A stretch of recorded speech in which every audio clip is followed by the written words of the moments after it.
All right, all right, all right. Welcome everyone to the Truth Seekers Live Honest Truth podcast.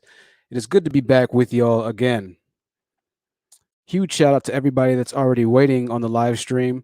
I didn't want to have my dreads down, but I have a huge pimple on the side of my face right here, and I literally couldn't. I just couldn't go live without the beanie and the hair down today. So a bit more scruffy looking, but you know what? These are the nature of dreadlocks, and I embrace it. It is so good to see you all already waiting in the chat room. Aesthetic Queen in the building, Loren in the building, Taylor Beauty in the building, Asia Gazalia in the building, Trinity Daddy in the building, the Loving Homes already in the building. Black Woman Sisterhood, so good to see you all already. One of the comments I want to just kind of point out already, specifically, is the Laura Guerrero comment. She says, even if they are crazy, I sure as hell would never have wished them to take their own lives. I think this is the comment and the theme of the night. And this is why we have started the mental, figurative, metaphorical war on the manosphere. This is something that I continue to retort to you all, is that there are men, the new generation, who will listen to these older Kevin Samuels, Tevin Samuels type men. They will hear this message and directly apply it to their life. They will directly apply it to their life. And in a lot of cases, when they are radicalized, they have an inability to discern what is reality, functioning reality, and what is just entertainment and or hearsay. Then you have situations like this. Now we'll go ahead and wait a couple seconds. We'll wait a couple seconds for people to get into the building, and we will start with the story of Renegade One. First and foremost, I do want to send a condolence to his family. I do want to give a huge, sincere apology to all of his family members and to those in that family or community that knew Renegade One. However, it is a very interesting story and one that we definitely need to identify, because men in the manosphere, content creators such as Renegade One, will not be the first nor the last of the tragic taking of the lives, deaths, or whatever you want to call it. I can't use the S word on YouTube because it is heavily censored. He will not be the first nor the last of the young men who will become radicalized to the point to where he sees no use for his own life, who will become radicalized to the point to where he sees the only option, the only thing that makes sense is to remove his existence forever from the realm of the earth, the physical, that three-dimensional world that we live in. Huge shout out to the super chat we just got, $5 super chat from Self Love Heals. So good to start off the stream with super chats. Huge support of the channel. Hello, Yoki. Hello, Sure Strawberry.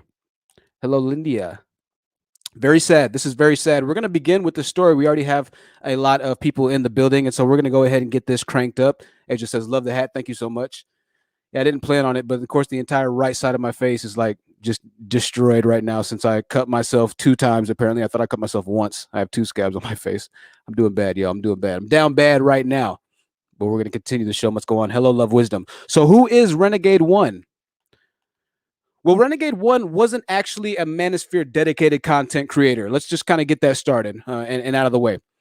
But he was a man that did believe in the red pill and black pill. What is the red pill and black pill, you ask? We'll get to that in 1 second. The reason why the metaphorical war on the manosphere has begun is multifaceted. Now, while this man didn't directly claim the manosphere, his teachings, the train of thought coincided with the ideologies of manosphere teachers. In the beginning of his video, he greeted all of his red pill, black pill brethren, and then proceeded with his message. Now, this man did have a following of 3.3 thousand followers, 3,300 followers. So he wasn't huge as of yet, but there are people that were dedicated to his cause. The message of perhaps the largest red pill content creator, Coach Greg Adams, who currently has above 124,000 subscribers, directly parallels the message that you're getting ready to hear and see on this young man's channel and on this live stream today. There is a wave of mental instability that is beginning to make its way into the hearts and souls in the young men in America. The face of the blaringly, silently loud killer of hatred and rage is beginning to show itself in society. Beginning with Renegade One taking his own life. He wasn't the hood type of guy. He was actually well-spoken, right?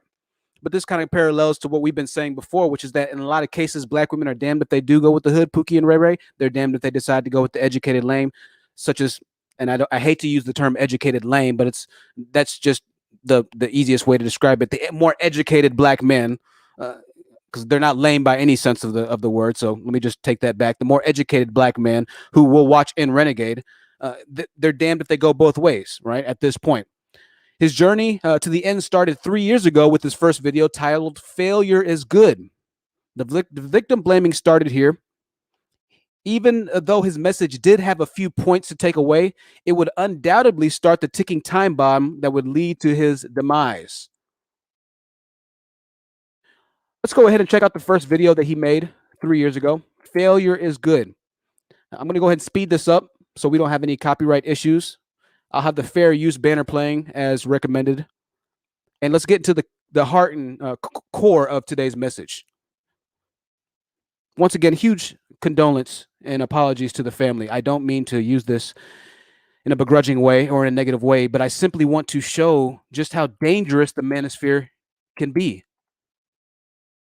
The unfortunate reality of the evils that we're implanting into the next generation of men, who is counting on men like Tevin Wamuels, Coach Greg Adams, counting on the previous generation to free them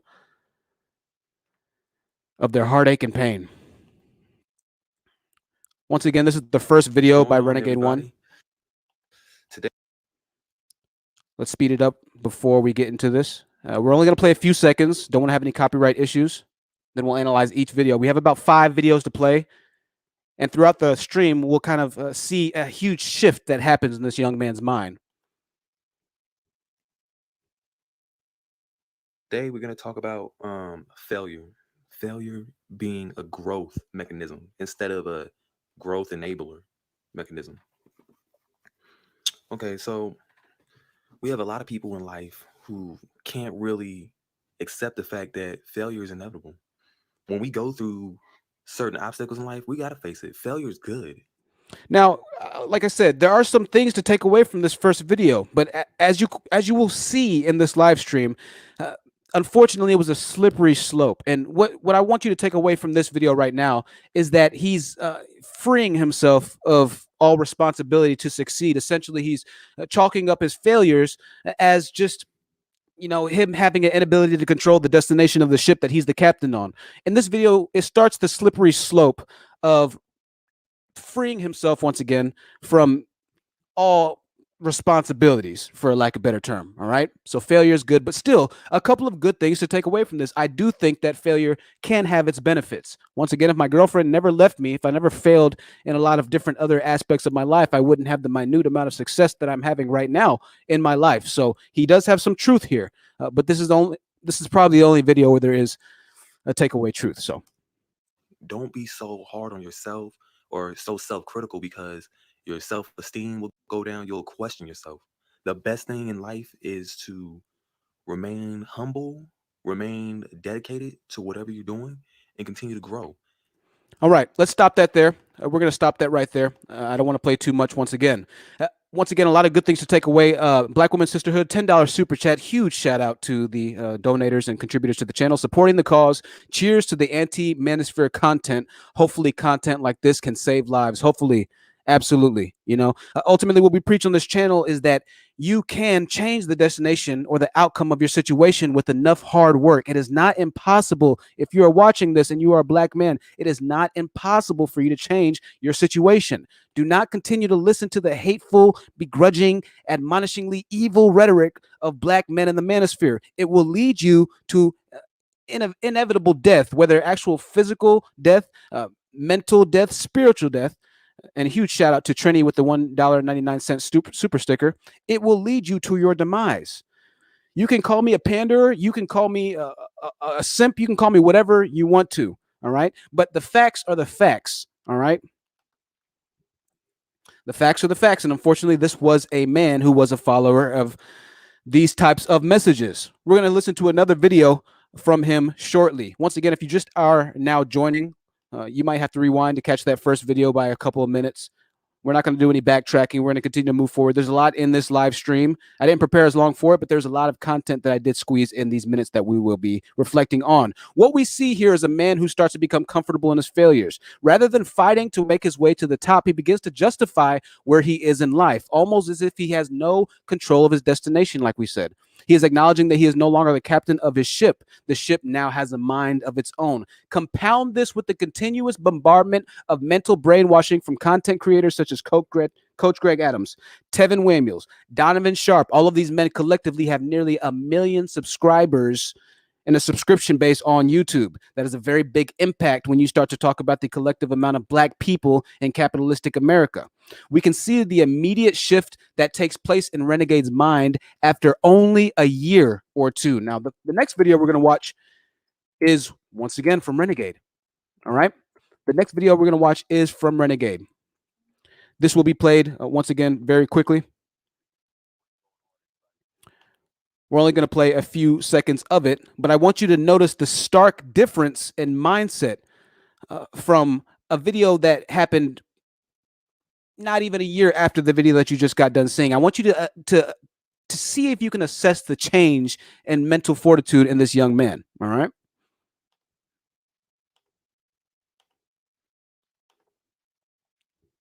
Give me 1 second. Give me 1 second.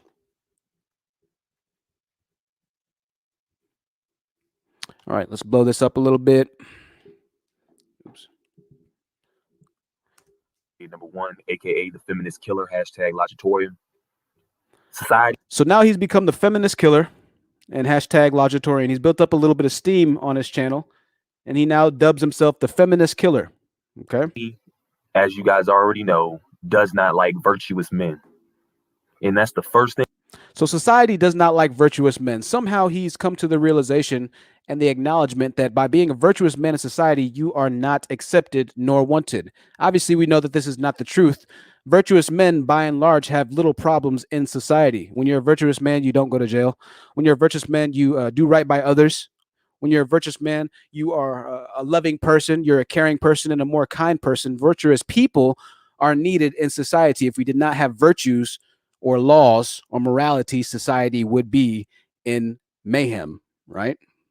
Thing you need to do, I recommend that you do when it comes to taking the next step to revitalizing your life and, you know, getting yourself together is, I'm not telling you to believe in God.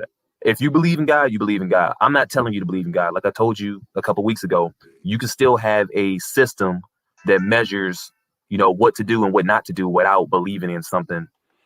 So I don't want to play too much once again. I just wanted to show you really quickly the change already that's started to happen. So now we're assessing that virtues don't necessarily mean anything, that there's no point in being a virtuous person. Hello, Alexander. Good to see you in here. Hello, Queen. Good to see you in here. Let's move on with our speech. He talks about being a Sigma male and how being lonely is part of the journey to finding true manhood in the next video. And he begins to directly conflict with his initial statements that virtuous men aren't liked by society by telling us that the Sigma man only lived for himself regardless of what's right or wrong. That's the campaign that he started creating. He called himself a Sigma male. There's a few other Manosphere channels, red pill content channels, channels that give you the true nature of women that call themselves Sigmas, right? An alpha male would be a guy who's masculine, well-spoken, liked by a lot of people, good-looking a lot of the time. Well, Renegade considered himself to be a Sigma. So it's not a beta because beta has a negative connotation to it, but a Sigma is later on down in the alphabet, and Sigmas are lone wolves. They live life on their own terms and this and that. Well, you can't just live life on your own terms, unfortunately. That's not how you have a successful, progressive life. That's unhealthy for you to do. If you choose to be happy that way and live in the middle of the wilderness, then by all means, but we're not designed to be lone wolves. We're designed to be social creatures. And what obviously ended up happening to this young man is he believed so deeply in his life of sigmatude or lone wolfness that eventually ended up eating away at him to the point to where he decided that he couldn't handle it anymore and removed himself from the face of the planet. All right. Keep in mind that there are 3.3 thousand subscribers that are loyal to this man and continually arresting him and bidding him a farewell. All right. At this point, Renegade makes a staunch shift in his belief that the only virtuous moral compass to follow is the one that men feel is appropriate for them, regardless of what society tells you. Once again, but we've already assessed that you can't just do whatever you want to in society. That will not give you a life full of substance and worth. And once again, society would be a mess if there were no laws of virtue holding you accountable for your actions. Let's play the next video by Renegade. This is Life as a Sigma Male. What we hear in this video is once again him acknowledging that life by his rules is the only thing that matters. Right? So we went from somebody acknowledging that there's goodness and failing, not to go too hard on yourself, to be a good person. Edward Carrillo says, buy GME to the moon. The stock will reach 10K by March 19th. Edward, I'm going to go ahead and buy some, man. I can't buy too much, but I'm going to buy a little bit. If you are an investor, I know GME has done very well for you. Thank you for the $5 super chat, Edward. And thank you to everybody who's contributed to the channel. Y'all are doing absolute numbers. So good to see you here. Bear with me, guys. There is a very deep inherent message in this video when we get towards the end, but I have to show you the progression that this young man made before I reveal the message to you, because the message won't make as much sense until you hear the words from content creators such as this young man. Because you see, once again, it's the young men that are going to end up becoming radical in their beliefs. It's the kids that are watching Kevin Samuels on No Jumper. It's the kids that are growing and getting ready to go into high school, and then they have their first heartbreak, and then they're introduced to the red pill or the black manosphere or the manosphere that are going to end up doing the most damage. It's not the current generation of men that are preaching right now that we have the issue with, but rather the next generation of digital evolution in our young children that we have to start actively fighting against. Of course, figuratively, Susan at YouTube, I don't advocate for violence, that we have to actively start metaphorically fighting against, because if we don't, we'll see much more cases, and unfortunately, we will see much more cases of young black men such as Renegade continue to remove themselves permanently from the planet. Once again, make sure that you guys do not use the S word for removing yourself permanently from the planet. YouTube does censor the S word very heavily. Let's listen to Life as a Sigma Male. Once again, this is between 2 years of change, and listen to how staunchly different this young man's verbiage and dialogue is, right? Let's speed this up really quickly again. Bear with me, y'all. Bear with me. You can insult me, you can praise me, I'm still going to live by my rules. He doesn't live for others. He lives for no other than himself. The Sigma male walks his own path, whether it's a path of destruction or a path of virtue. He walks his own path. He's content with himself. Let's stop it there. Obviously, we know that he wasn't content with himself because he's no longer on the planet, by means of his own extraction, right? And this is the big thing that I always try and tell you, you men, you ignorant black men out there. And I'm not calling Renegade ignorant. I understand that this is a very sad case, but unfortunately for the men who decide to act on the ignorance of the older generation of men who tell them that they don't need women, who tell them that women are their enemy, who tell them that they're okay being failures in life, which is something we always hear from the manosphere. It's okay where you're at. Women, you need to choose an average man. Well, this is the average men, and this is the hatred that they're starting to drift towards right here. Renegade One probably wasn't doing as well as he wanted to do in life. I don't care what any of you say. Everybody wants to be successful. Everybody wants to have fall in love. Everybody wants to have a relationship. And the frustrations that we see from men like this are directly related to their failures in life, right?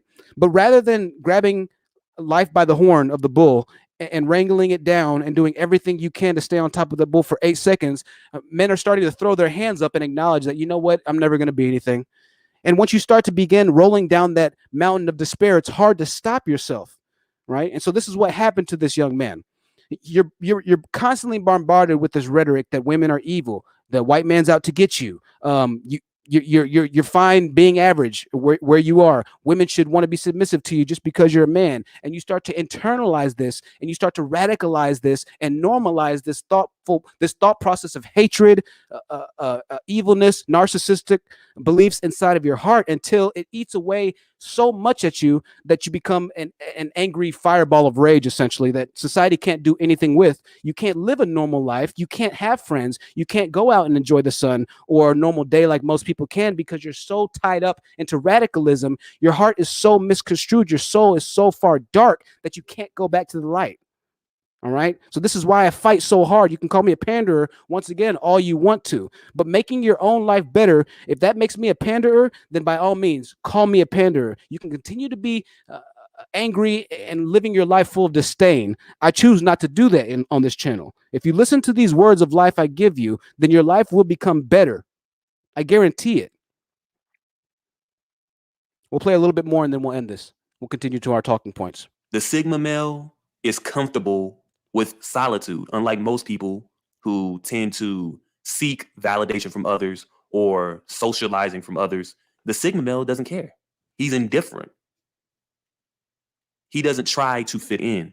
Now, for most of us, unfortunately, once again, you cannot live in a society where you try not to fit in. If you are strong enough to be a person who does have the mental fortitude to, I don't know, rock a different amount of clothes or whatnot, then you will have to acknowledge that difference brings attraction, I guess you can say. For instance, if you see somebody that's dressed in complete goth, a lot of people look at them. A lot of goth people like that. They desire or crave that attention, and they don't mind it. But if you're not the type of person that can handle retribution from society in that way, it's just going to further continue to eat at your soul until something negative happens, like the situation here.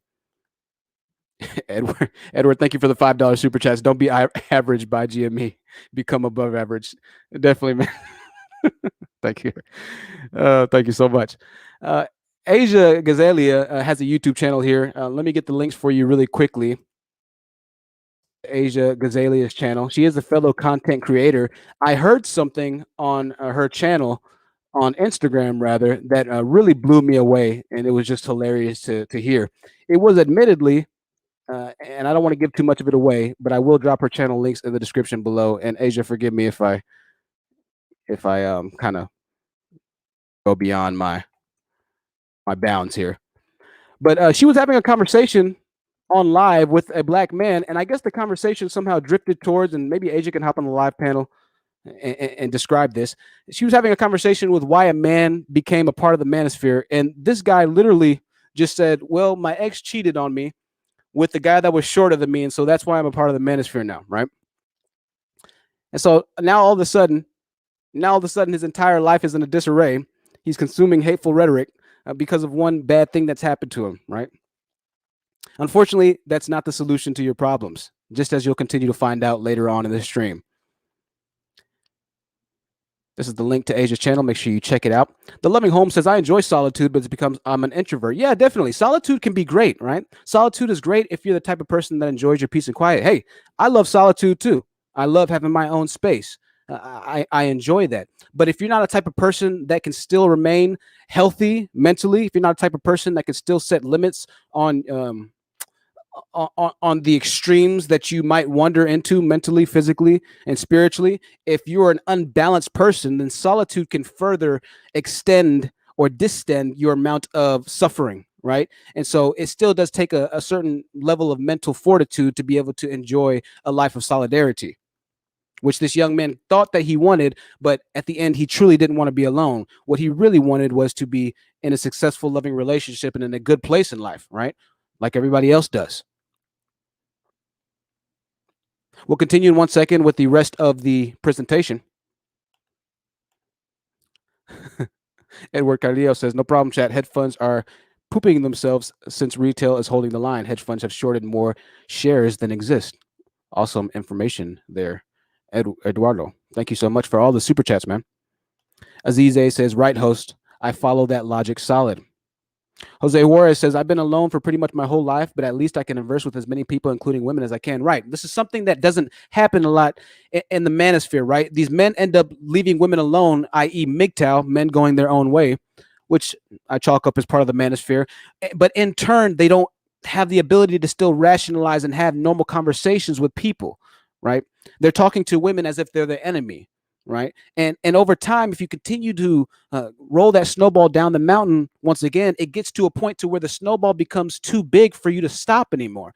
What started off as a little small snowball, all of a sudden, by the time it reaches 100 feet down the hill, it's massive. And if you're standing at the opposite end of it and you get hit, now you're talking about serious collateral, bodily, physical, and spiritual damage that can happen to you. Obviously, I'm not talking about a literal snowball, but this is a metaphor, right? And so yeah, that's the problem here. Once again, the solitude in and out of itself isn't the problem, but when you're listening to hateful rhetoric, women bashing rhetoric, when you're listening to Kevin Samuels and Coach Greg Adams, and you're on the internet all day, and you're surrounding yourself with other people who are joking about removing yourself permanently from the planet, when you're surrounding yourself with other people that all share the same hatred and visceral rage for women or certain parts of your life, when you're surrounding yourself among people that have no desires of growth, no desire to make themselves better, then that's only going to further pull you down in your solitude. Life is all about balance. Self Love Heal says, comment on his video, I only respect my mother because she was the only woman I loved. All other women are fake. Problem with this thinking, she says, is that someone will harm his mom spreading this way of thinking. Exactly.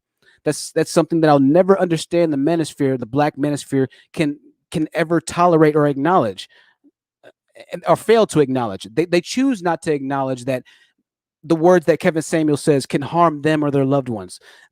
The level of blatant cognitive dissonance that they show in their messages and in their blatant disregard for their own black women whom birthed them, who they share siblingship with or family related ties with, it's just mind numbing. It's like, dude, do you not understand that your daughter is going to be black? Do you not understand that your sister is black, that your cousins are black women?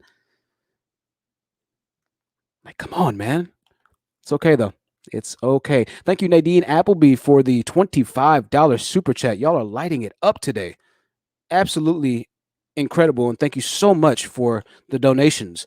I know I have passed the $100 limit for this month. And so hopefully all goes well. I'll be receiving a small, and thanks to y'all, not so small, YouTube check by the end of the month. For all content creators, I guess they pay every month. I don't really know how the YouTube payment works, to be honest with you, but I'm just happy to be able to have y'all and the donations I have. Edward Cardillo says, I don't have a channel, but I don't want to disrespect this guy by redirecting to another channel. Can I redirect to a useful stock video? Thanks. Yeah, Eduardo, definitely send me an email. I'll drop my email right here. thehonestTruthYT@gmail.com. Send me an email. I'll check it while I'm on live stream with your stock information and links, and I will put that in the chat box so other people can go and learn about these stocks that you are promoting. Disclaimer, we are not financial advisors. Eduardo might be a financial advisor. I'm not sure. However, I am not. And so stocks are very risky. However, there is a lot of potential in stocks. Connect with Eduardo. Maybe Eduardo, go ahead and start a YouTube channel if you want to, man. So we can start to promote your channel and level up a lot of our financial aspects of life, right? I'll always support that. Thank you again for the $5 super chat, Eduardo. Queen of the South says, these men have mommy issues. I can't talk today. Lord have mercy. They don't understand the difference between a mama and a girlfriend / woman in their life. Absolutely. Hello, Neo X. Welcome. It's good to see you. Taylor Scott says, there are people out there that are really hurting, and these dudes are profiting off of that instead of telling them to get some therapy. Absolutely. Well, the problem is we assessed on the live stream, what was it, 2 days ago or yesterday? I don't know. I lose track of time. That Kevin Samuels initially did start off addressing men directly and telling them that they need to get their life together. But that didn't work out. He never grew on his channel. He only grew when he started bashing black women. He only grew when he started telling men that it's not your problem where you are in life. You don't need to make yourself better. The women need to lower their expectations and desires for an average man such as yourself. Meanwhile, the type of men that he's actually talking to who are supporting him are men that are in terrible places in life. And in Renegade situation, a man that took his own life. Why would you tell women that they need to start going after men like Renegade One? No disrespect to him, but I'm just telling you how backwards and asinine Kevin Samuels' reasoning and logic is. This makes no sense. We understand that these men aren't happy, hence the term that women often use to mock men, if I'm being completely honest, but there's truth to it nonetheless. Who hurt you? Right? It's obvious that this man was hurt. Just like on Asia Ghazalia's video that I just mentioned, a man joined the Manosphere, admittedly, when he got cheated on. So now all that rage that he's going to put out towards other black women that haven't done anything wrong to him, it's all because of one bad situation, right? The snowball has already started rolling down the hill.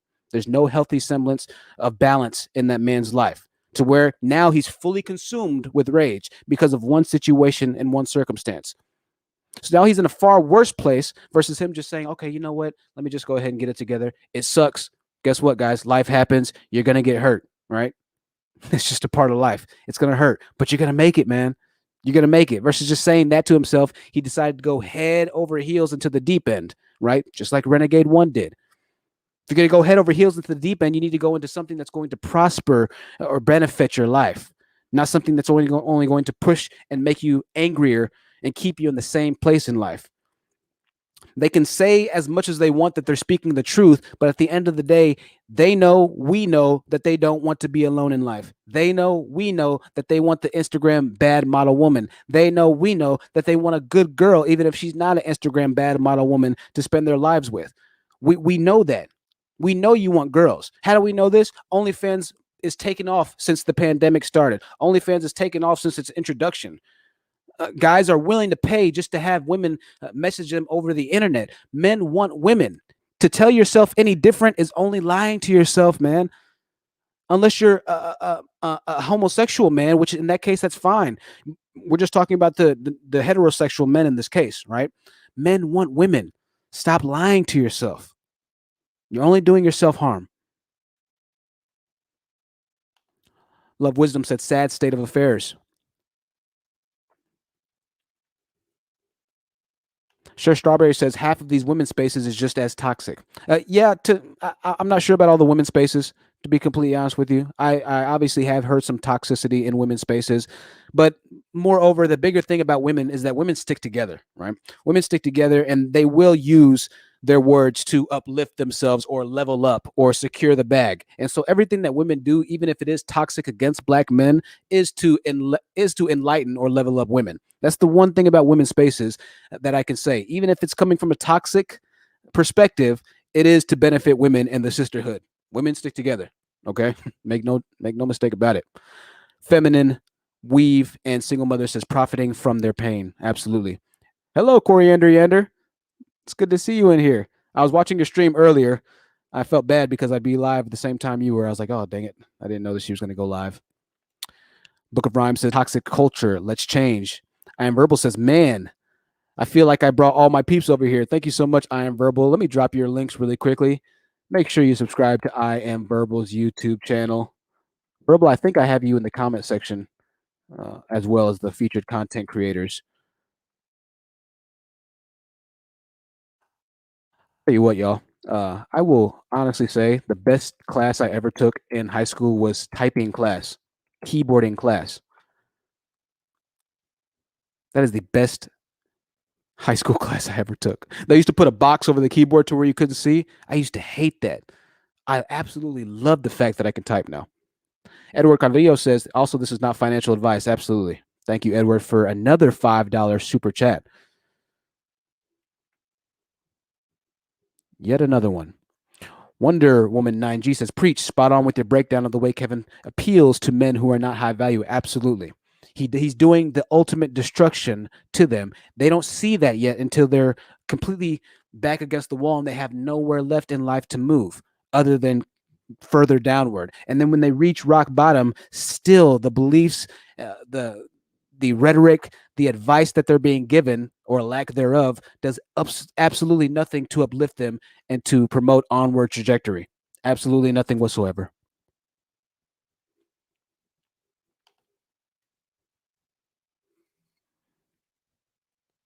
Let's continue. We have a couple more videos to watch of Renegade. Once again, a huge condolence to his family.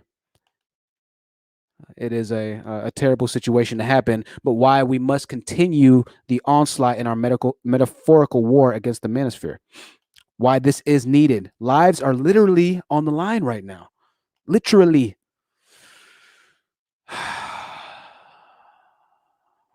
Lord have mercy.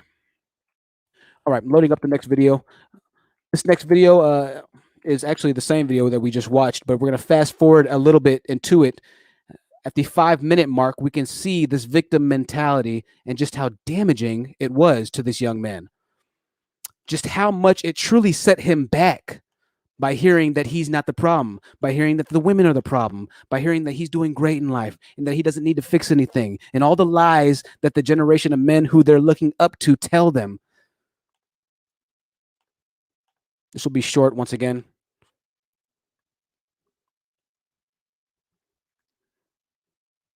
Hold on, let me stop this because I'm not sure if I turned on the audio from this.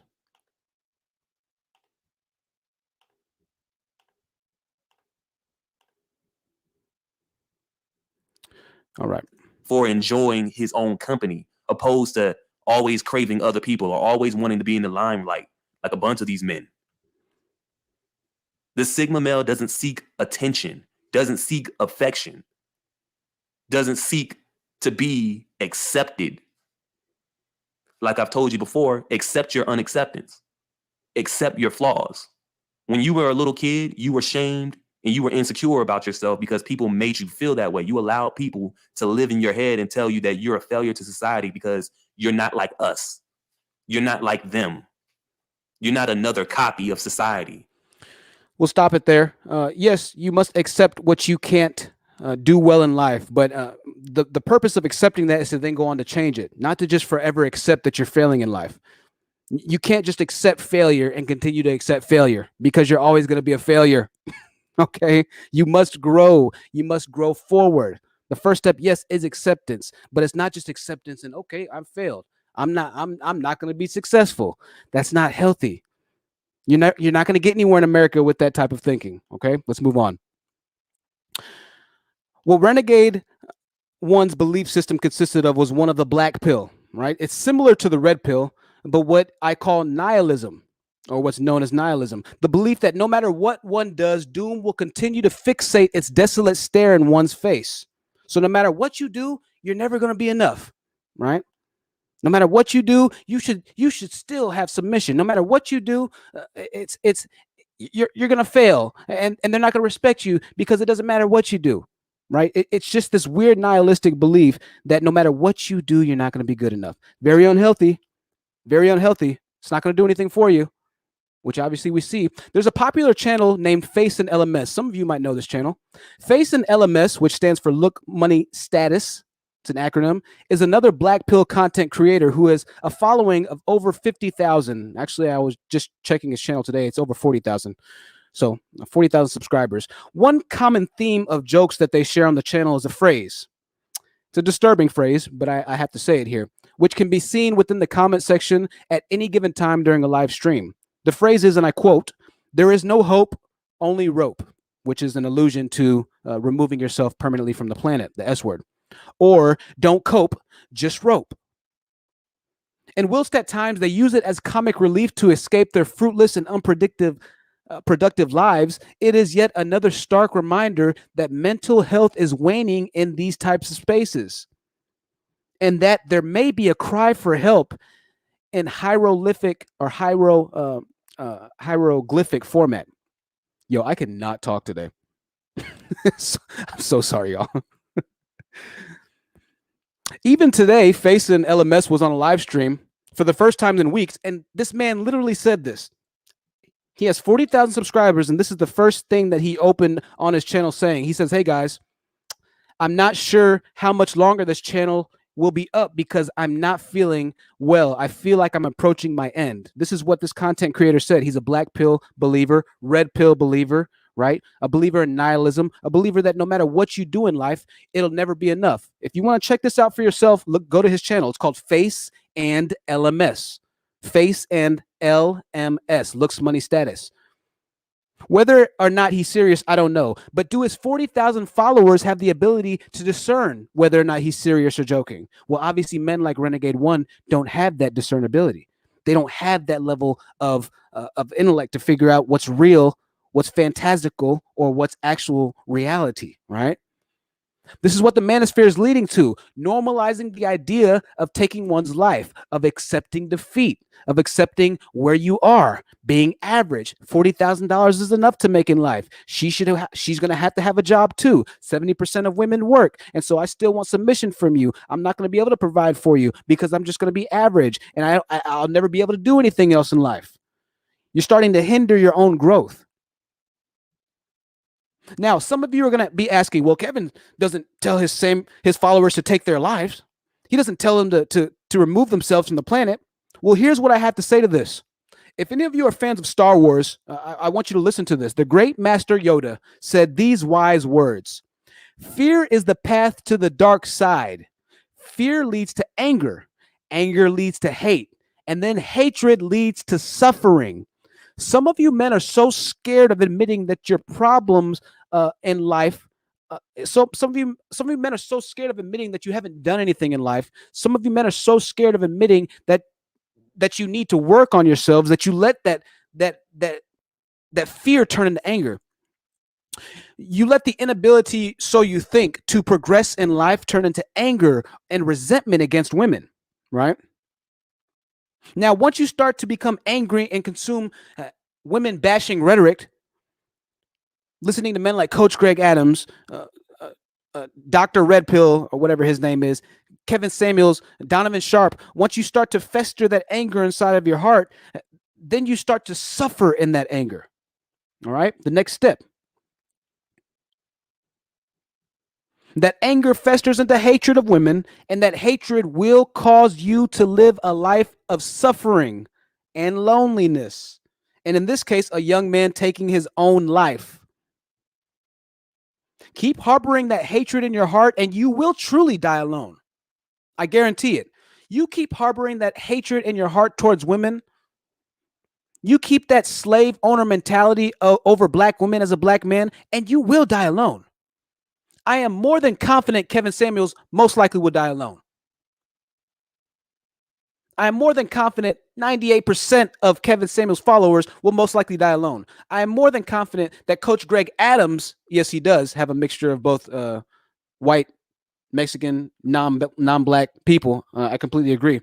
Keep listening to that kind of rhetoric. You will die alone. Because your anger will manifest itself into hatred. And once you manifest into hatred, there's no coming back from the dark side, because you start to act on that hatred. You start to do things like take your own life. You start to do things like physically abuse, mentally abuse, spiritually abuse people, not just women, but people in general, because of your inability to accept your fear, to accept your failures. Your inability to grow in life. That is the natural progression of things. This is why the Manosphere is so dangerous.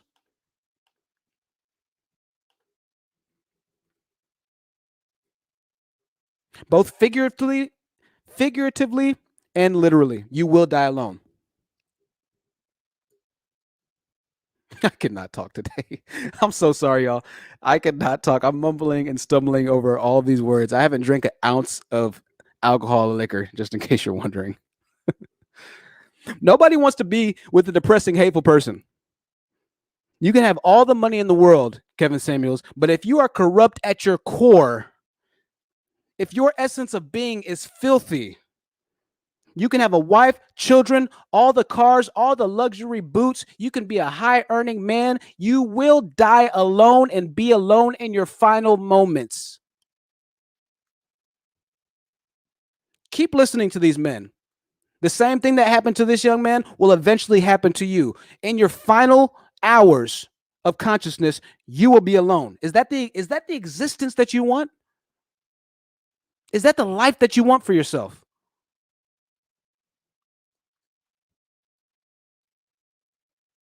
Let's watch another video really quickly.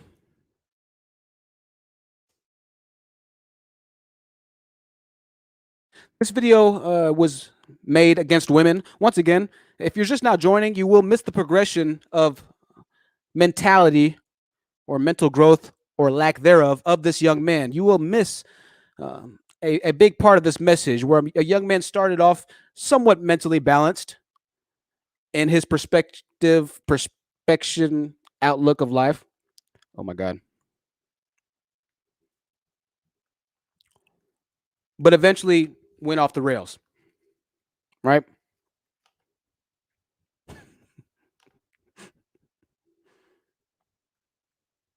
All right, let's share this really quickly. 91 people watching. Wow. Truth, 91 people isn't a lot. It'll never have the amount of Devin Samuels. It's okay. Give it a little bit of time. You keep talking hatred and your failure in life. You keep talking hatred and shunning people who are trying to make themselves and make other people better. You keep that hatred up. See exactly where it ends you. I can give you a hint. It's not somewhere you want to be. Keep on being hateful, man. Let's watch this really quickly. Let me make sure the playback is right. All right.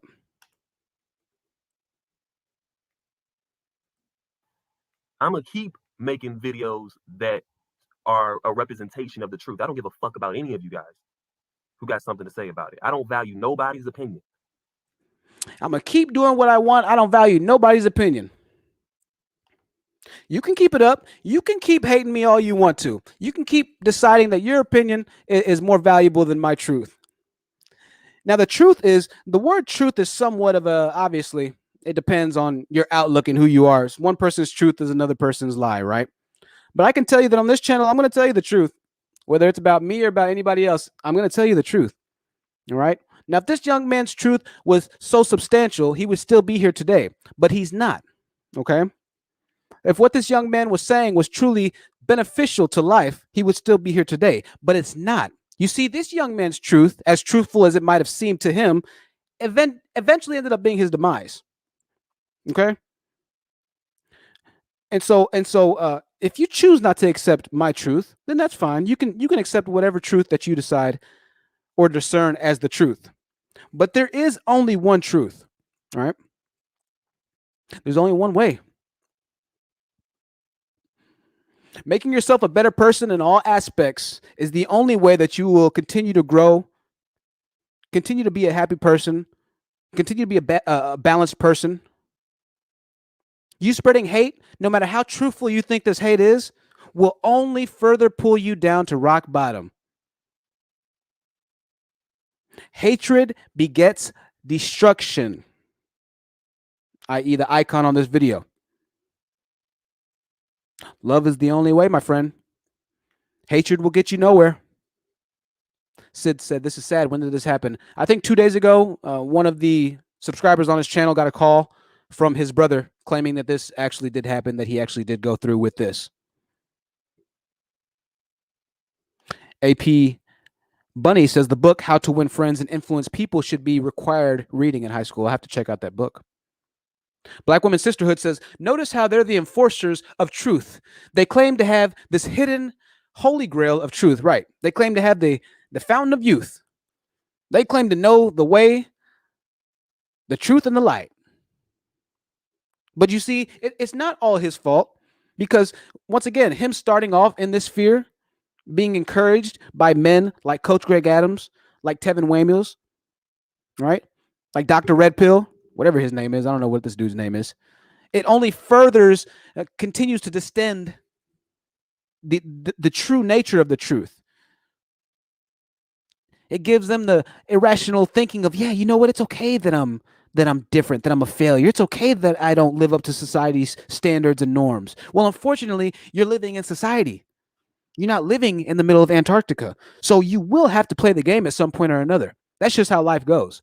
My mom always used to tell me, son, you're going to either pay now or pay later. But in this life, you will pay. All right? You just hope that you have the financial means so the check doesn't bounce. You're going to pay. Or you could take the other way out. It's your choice. It's your choice, you know? Feminism, Weave, and Single Mother says, I met a dude like that. Sad face. Aaliyah Harmon says, the truth.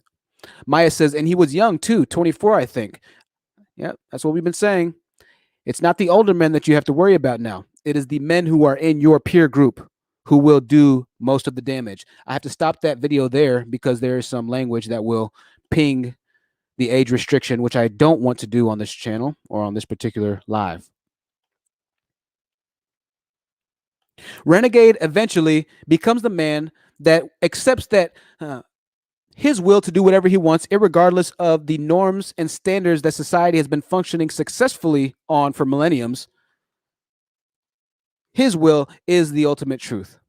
Also, if you watched my Night Talk episode 1, you will notice similar speaking patterns of the angry Black Manosphere content creator that has amassed over 20,000 subscribers. Make sure you watch Night Talk episode 1 so you can check out and listen to that hateful hate speech, for lack of a better term, that this black man gave in regards to black women, society, and his purpose and his function in the black community. Make sure you listen to that. It is eerily close to what you're hearing Renegade One, this young black man who permanently removed himself, say.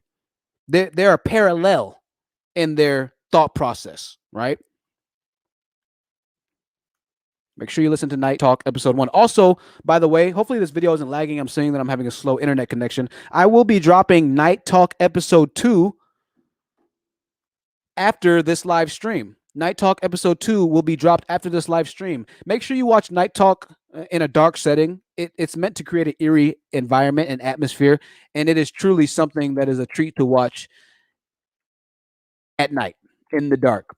Huge shout out to all the contributors to this channel and the channel sponsor right now. We have a couple more giveaways that are coming up. If you want to be entered into the next giveaway, make sure that you stay tuned for the instructions on how to enter the next unique boutique candle giveaway.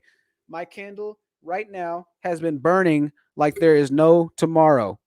I'm almost halfway done burning it, this first candle, and I'm about to order some more for myself. I still got my apple banana bread here. I'm so careful with this. This is like a good one. I like that one right there. The other one's in my room. I lit that one last night. My outdoors men masculine candle, and it's so uniqueboutiquecandles.com. Thank you, Loren, for sponsoring this channel and all the contributors. I haven't updated the contribution list and donation amount, so if you see the name scrolling at the bottom, know that that's not reflective of today and yesterday. I've been slipping on that. Sorry, y'all. Forgive me. Robert Benjamin says, my brother, you should do a one-on-one calibration with Taz, the GOAT, on this topic. That will be powerful. I'm not sure who Taz is. I'll look him up, see if his channel name is Taz. Robert, let me know his channel name. I'll definitely try and look him up. I've been getting a lot of emails from black men looking to work with me. Actually, there's a black man who recently emailed me who used to be a writer for Esquire. Right? Used to be a writer for Esquire. And I'm going to share some of his articles. He emailed me, reached out and said, hey, man, I love what you're doing, this and that. The message is slowly but surely spreading, folks. Make no mistake about it. The message is slowly but surely spreading. Hey, a week ago, there was 50 people watching. Now we have 84 people watching. In 365 days, it does not, I would not be shy to say that there will be 500 people watching at one point or 1,000 people watching at one point. I completely believe that that's going to happen. So thank you all so much for supporting the channel. Let's read some more comments before we get back to the discussion. We will open the panel up. If you do have experiences with men of this type, maybe you've lost tragically one of your family members to a situation like this, then I would like for you to come onto the panel. If you have disagreements to the last men who couldn't get on last live's panel, you are welcome to come up if you are in the chat room. I told you could come up next time. Queen of the South says, and Dineva and Claudio Jordan came for him on Fox Soul. Dineva, I hope I'm saying that right, called him out. Absolutely. As they should. It's whatever says tragic. Yes, it is. This is what happens when young, impressionable minds fall into the tutelage, the mental destruction, the constant bombardment that is the black manosphere. They are not helping you out, black men. They are evil in their intentions. They're destructive to the black community. There's a mother crying right now because of her son taking his own life. There's a brother crying right now because of his brother taking his own life. There's a father in heartache right now because of this young man taking his own life.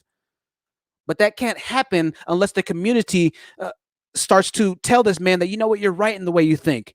You know what, you're right. All the women are evil. You're right. It's okay to be a failure. You're right. There's nothing you can do about it. That blood is on their hands.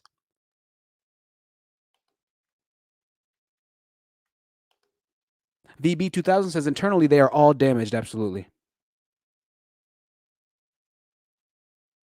Queen of the South says it's celebrities speaking out against KS. The comedian Godfrey, awesome, from Vlad TV stuff, and Earthquake from Comic View back in the day. The SWB just uploaded a video. Nice. Good on Godfrey. I like Godfrey. I knew I liked that man for a reason. And Godfrey's pretty funny, yo. Godfrey is pretty funny. Yes, Tevin Wamuels. Tevin Wamuels is his name. AP Money says, Shui, that book and books like it are gold. Okay. I'll have to definitely check out that book.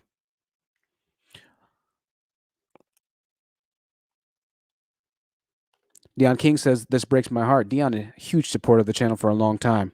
Yeah, Dion, it's sad. You know, it's sad. We need to start adding life to our young black men. They're looking up at the next generation, and the next generation is betraying them, stealing their life, stealing their essence right in front of us. Not forever, though. Let's see says, you don't need therapy, my G. All you need is a passport because American women have too many rights. Internet incel. Absolutely. That's their solution to everything. Go get a passport. You end up broke in the middle of Central or South America somewhere, not being able to speak the language, because I know you didn't learn the language, doing bad for yourself. When you could have just kept your ignorant self at home amongst family members, people who really cared about you, who really wanted the best for you, but you didn't want that. You didn't want to accept that you need to work on yourself. You wanted to hightail it out of America. Your life's not going to get easier, black man, because you go to Central American countries, South American countries, and support their women. It's not going to make it easier for you. Let's continue with this message. I will open up the panel shortly. Is there any coincidence that after hearing this type of rhetoric, we hear about the news of him passing via his own hands? Imagine being gifted the chance at life. I heard a statistic one time.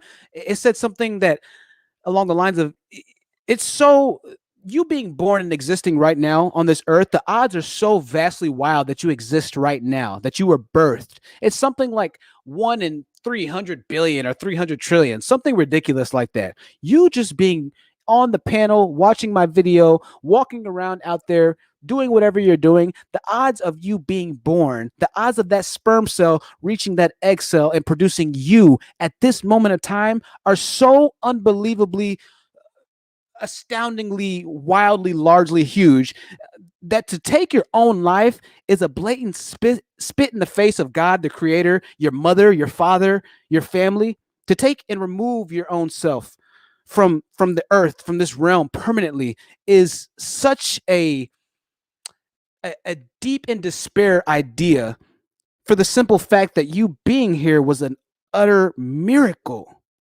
1 in 300 billion or 300 trillion. Yeah, Maya says it's 1 in 6 trillion or something, honest truth. The fact that you're alive is a miracle, literally. You could win the lottery 100 times over before you end up being born. That's how incredible it is that you're here. And you took your life.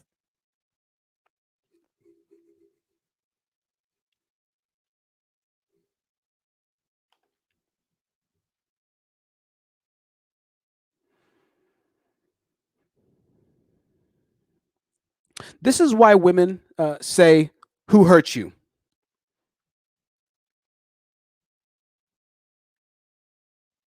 I covered this before. We'll cover this again. They're pointing out a deep-rooted psychological issue that these men possess, right? Now, once again, I understand that at times this could be a very condescending, gaslighting, poke fun at you type of rhetoric. But even amidst the mocking and the nature of the saying, there is truth. Black men, men in general, if you are unable to remove your hurt, your pain, your doubts, and your hatred, it will consume you. The reality is, improving yourself in all aspects, not just monetarily, is what makes a high value person. Improving your emotional response, spirit, and passion for life will attract positivity and positive people who you can enjoy life with. And get this, even if you don't ever become a high earning man, I don't want to say high value, I hate that term. I know we all hate high value, the mythological 6-figure number. Even if you never become that 6-figure person, your positivity will still attract a woman, a family, friends, and people who care about you and want your true success. Even if you never make $100,000 and you accept that you won't be a part of that severely minute minority of men. Even if you just say, you know what, I'm not going to be that 6-figure man, but I'm going to try and do as much as I can in this life. That mindset will still attract a woman, because not all women are going for a 6-figure man. Okay. That's just not the case. Tevin Samuels loves to preach about the six-figure man, that it's the end-all be-all. Most women don't really want a six-figure man, okay? And moreover, this is something I want to say about the Tevin Wamiels. When women call into his show, he almost makes the narrative that they wanted the six-figure man coming into this, right? So women might not even be thinking about the six-figure man. They'll call into the show and he'll start asking the questions. Well, do you want to work after you're married? No, of course. I mean, after you have a kid. No, of course, no woman wants to work after she has a freaking kid, dude. Okay, well, the man that you're looking for then has to earn $350,000 in Seattle or $250,000 in Atlanta. She didn't say anything about $250,000. She didn't say anything about $350,000. She just said she didn't want to have to work after she had a child, right?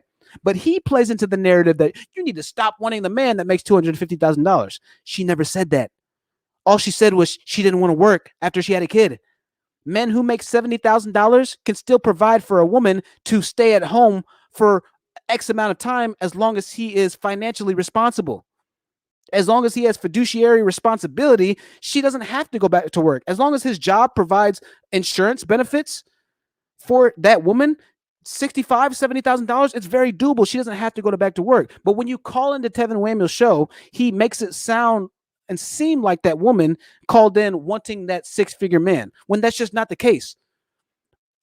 Women have no problem getting with and staying with a man who is well with his money and handling money if he makes $60,000, $65,000, $70,000 a year. It's not how much you make, but what you do with it. My mom came from a third world, second and a half world country to America and went to a top college university because my grandparents saved their entire lives for her to go to college. They didn't make a lot of money.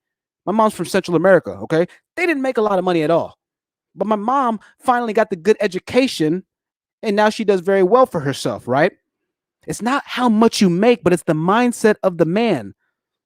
This is something I hate that Kevin Samuels always does. You need to stop going after the six-figure man. She simply called in saying she doesn't want to go back to work when she has a child. Okay? So even if you are never that six-figure man, you can still get a woman. Just be the best man you can be. You can't have this nihilistic, all hope is lost. I can't control my destiny. Everybody hates me mindset that Renegade One had. It's gonna eliminate you. It's gonna destroy you, literally.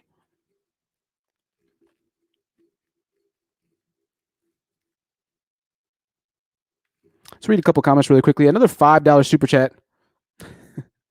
Another $5 super chat from Eduardo. Be a seven-figure man, GME.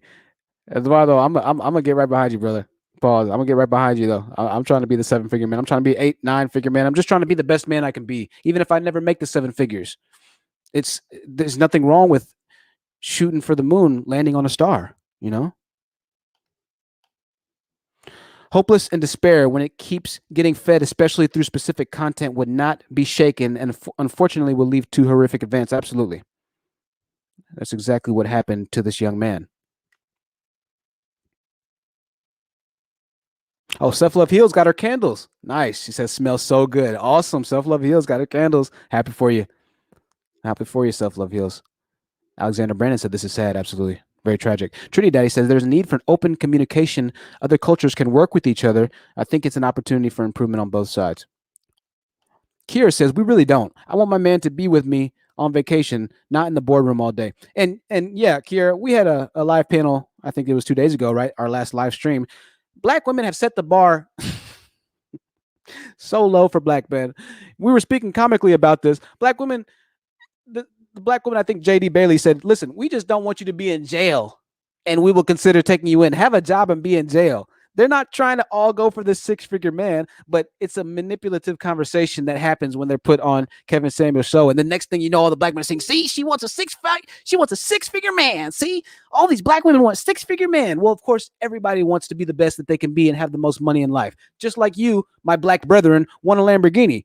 You're telling me that if you had the chance to possibly get a Lamborghini for free, you wouldn't want that Lamborghini? Of course you would. It's natural. We all want Lamborghinis. Of course, everybody would like to be rich. Of course, everybody would like to be with a rich person. This is human nature.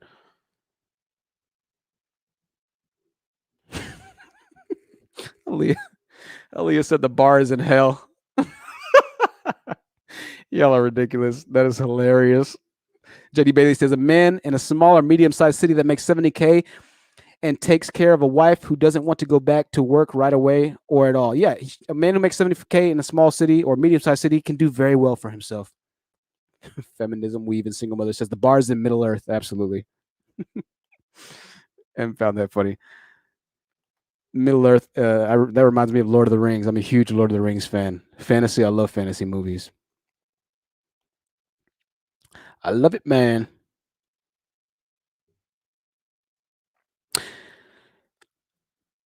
We are community-oriented creatures. The rhetoric of the black manosphere and red pill manosphere that you don't need a woman will lead to your destruction. We are community-oriented creatures. We need society. We need friends. We need social gatherings. If not, you will become depressed. That's why depression through this pandemic has reached an all-time high. I almost said the word. Permanent taking of lives has gone up since the pandemic started because people don't have social interactions. People go stir crazy. We've all seen memes of people who are just in their house. There's a meme going around specifically about women saying, "Oh, it's been so long since I've, been with a man," and things of that nature, and whatever it might be. It can go both ways. People crave social interaction. People want to go to the bar. That's how we're designed. You're designed to function better when you have friends in life. We're hardwired to stay connected to each other. This is why social media is the number one downloaded apps in the world. This is why Facebook is number one. Instagram is number two. Snapchat is number three. Or they might replace each other on that list every so often. Social media apps will always remain king because we're social creatures.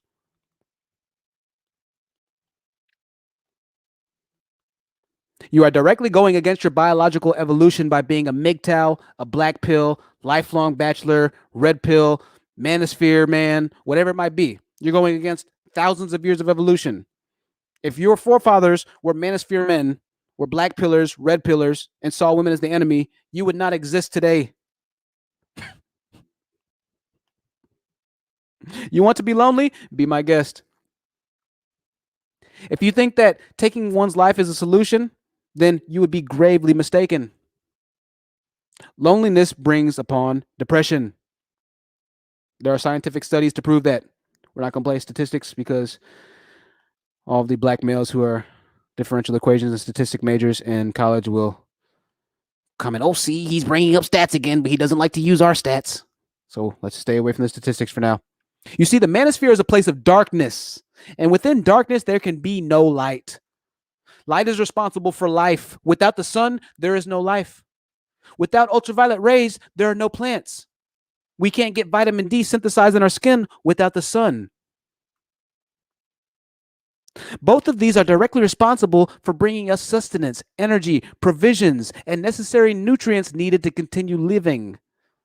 You cannot keep spewing dark hatred, spreading darkness of fruits, and expect life to bear its fruit to you. That is a direct contradiction to itself. That's like shoving the circle through the square peg that you've seen those little babies play with. Chanel Wine says, "Those keyboard fingers kill me." Oh, dude, they destroy the keyboard, man. Keyboard warriors, man. I tell you what, keyboard warriors, they are out to get me. I just got another death threat emailed to me the other day. I think that's like number 5 or 6. You better watch yourself. You better watch yourself, nigga. Okay. I would strongly advise against it. I'll just tell you that, my friend. Edward Carrillo with another $5 super chat. Edward is about to hit $50 and $5 super chats here in a little bit. Thank you so much for the donations, Eduardo. Buy vitamin D and GME, absolutely. Alexander Brennan says KS is toxic ASF. Absolutely. Loren says, THT, you have a gift. You are a needed voice of reason. Thank you so much, Loren. Even amongst me stumbling over my words today, I really do thank y'all for those compliments. It means a lot. It means a lot, y'all. Let's see, says the blind leading the blind. Absolutely. This young man had 3,000 followers, 3,000 subscribers. Night Talk episode 1, that hateful rhetoric That man on that channel had 20,000 subscribers. And I know a lot of you, like the Philly kid gentleman, who was gracious enough to give us his time. I don't like to talk bad about any man who is staunch in his beliefs that comes onto the panel and disagrees with me. I appreciate them being on the panel. And obviously, to some extent, it's responsible for, content at any given time for men who come onto the panel and they disagree with me. But it's dangerous because you're sticking up for men like this who are blind themselves, leading the flock to the edge of a cliff, right?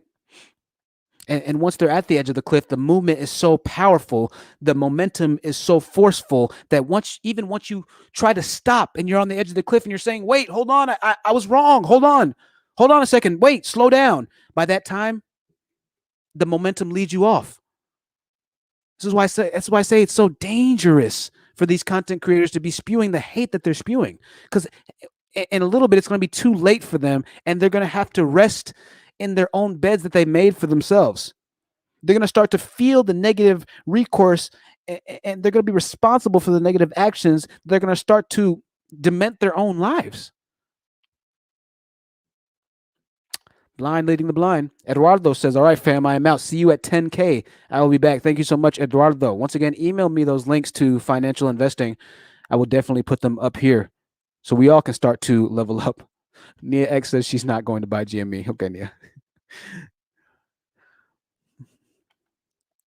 The Loving Homes. I appreciate that. Let's see, says they think, oops, wrong one. They think that because they are old that they are wise. It takes just 2 seconds to realize how silly a lot of them sound. Absolutely. You think that KS thinks that because he puts on a suit, that makes him high value. Value is not intrinsically tied into monetary gains or monetary establishment or monetary possession.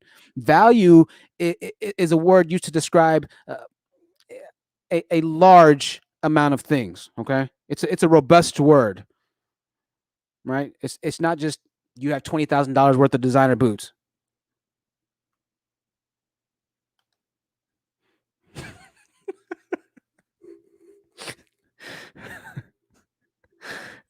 Y'all are hilarious, man. I could truly say y'all are so funny. I read y'all's comments sometimes and I just roll. Y'all are hilarious. Black Woman Sisterhood says Tommy Sotomayor posted a pic saying he made 20K in one day buying GME. Jeez. Jesus. That is a lot of money. Hey. Yeah, that's hilarious, dude. Feminism Weave and Single Mother says, isn't there a 12-year-old making Red Pill content? It wouldn't surprise me if there was. I'm sure there is. I've heard teenagers. I play online video games every once in a while, right? And we'll talk about it sometimes. They know what the red pill is. They use the term simp a lot, right? They ask me what my channel is because my gamer tag is actually my YouTube channel. It's youtube.com/TheHonestTruth. And so they ask me, "Oh, are you a gamer, a video game channel?" I'm like, "No, I'm a truth channel. I talk a lot about relationships and this and that." Most of the time, the next question they ask me is, "Oh, are you a simp?" That's like kind of the joking thing. But even the kids are aware of red pill culture now. Are you a simp? Are you someone who caters to women, who takes care of women, who advocates for watching out and watching over and protecting women? That's what a simp is now. The kids are listening.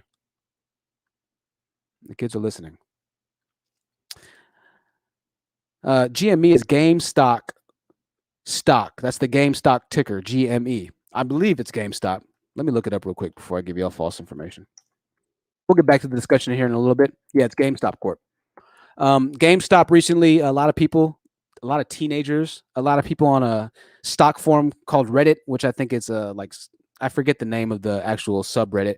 A lot of people, if you don't know about GME, a lot of normal people decided to collectively work against the big corporations, and they made the big corporations lose billions of dollars recently by investing into GameStop, investing into a stock which was supposed to crash. So a lot of big stockholders and like billionaires put a lot of money in GameStop, a video game corporation, eventually going out of business. And the little man, the normal, everyday average Joe, decided to collectively get together invest in the GameStop, and in return, they all made a stupid amount of money, a lot of money. So that's what GME and GameStop is about. We'll get back to the message in 1 second. Iron Verbal says, yes, GameStop. Thank you, Iron Verbal. Feminism, Weave, and Single Mother says, white boys using simp. No, absolutely. Absolutely. Queen, they are incredible. Once again, I wouldn't just have it lit to the side here if I really didn't like it, you know? And like, I'm sad that they're burning out. Obviously, they have to burn out their candles, right? But I'm going to be buying more, no question about it. And we'll have another giveaway. Nia says the Manosphere needs to buy simp. Absolutely. Black Woman Sisterhood says Red Pill is rubbing off on me. I'd be calling pick me simps now. Yeah, I'm not exactly sure, you know, the whole pick me term is in reference to. I don't see a problem with pick me. I don't see a problem with a woman trying to advertise herself as loyal or advertise herself as desirable. Maybe I just don't understand that entire pick me thing. I don't try and delve too much into that entire subsection of terminology and references in like that in the woman's sphere per se, because I just don't know that much about it. But a couple more comments and we'll get back to it, y'all. Eduardo Carrillo says the squeeze has not squozen. They have hid this by shorting ETFs that have GME. I'm sorry. Yes. Just do it. Trust me. Trust me. Lauren says no. Pick me bad. I'll look into it. I'll check it out. Verbal says, yeah, you don't understand it. Definitely. Well, you know, that's why I just don't talk about. I try and talk to men more because, yeah, there's a lot of stuff I don't understand. So, squozen. Yes, definitely squozen. Make sure you use that word. Really quickly, before I open the panel, let's continue. A couple more things I want to say. You cannot keep spewing a message of darkness and expect life and light to bear its fruit to you. You cannot expect it to bring fruition to your life. This is why I refuse to validate you broke, dusty, hateful black men. It will not and will never solve your problems. If you want your emotions to be coddled by these men in which, it's more clear now than ever, have serious mental issues, then that is on you. It's on you. Tevin Wambles is yet another purveyor of this dangerous train of thought. He is another purveyor of darkness. The notion that you are fine the way you are and that your desirability isn't your problem, but rather the women who chose to ignore your broke, hateful ass. Tevin Wambles wants women to be with broke, busted, and disgusted black men who want nothing other than indentured servitude and household maidenship, whilst offering nothing but mental, verbal, spiritual, and sometimes even physical abuse. The Manosphere provides no solutions for your problems. It will only plant the seed of anger, envy, and jealousy until something gives way. Once planted, these seeds will fester into rage, evilness, and destruction. These are some quotes from this young man's channel before we start to wrap things up on this note. This is some things that he said. Renegade One, and I quote, said this: embrace your mental illness. These are actual words from the young man who is no longer here. Don't compete for women. History is an illusion. Those are all things that he said.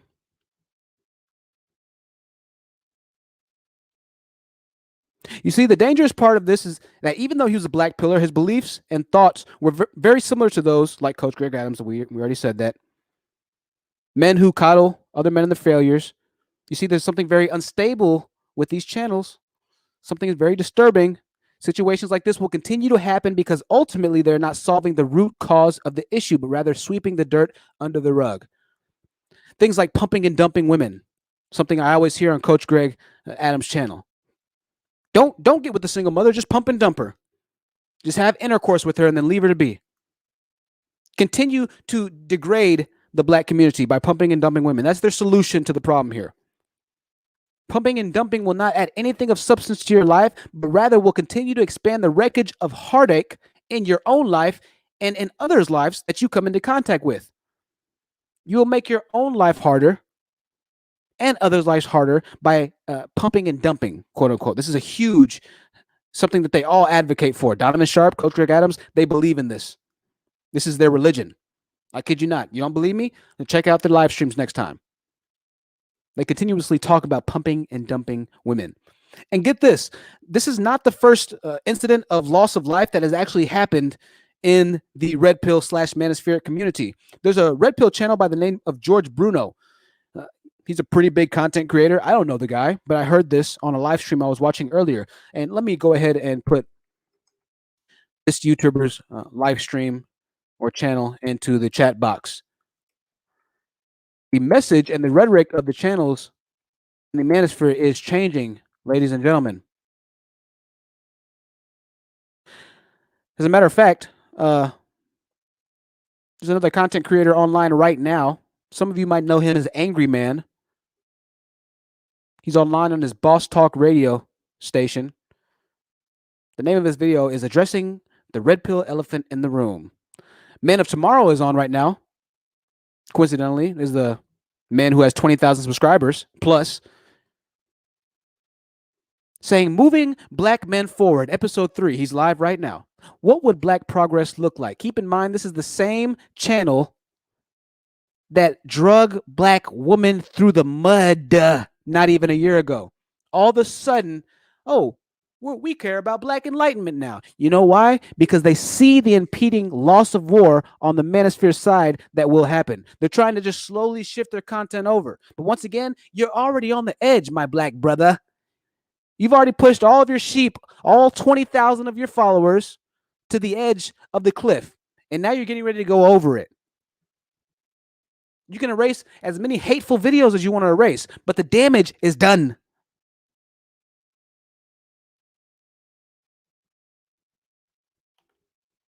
They're online right now. Now you want to have true black progress, right? After you got done dragging black women, denigrating black women, admonishing black women, eviscerating the image of black women on your channel, on the live panel guests that you have on your channel, letting them speak in slave references and metaphors of how they want to treat black women. Now that you're done with that, you want to hop on the actual positive side, right? Miss me, my nigga.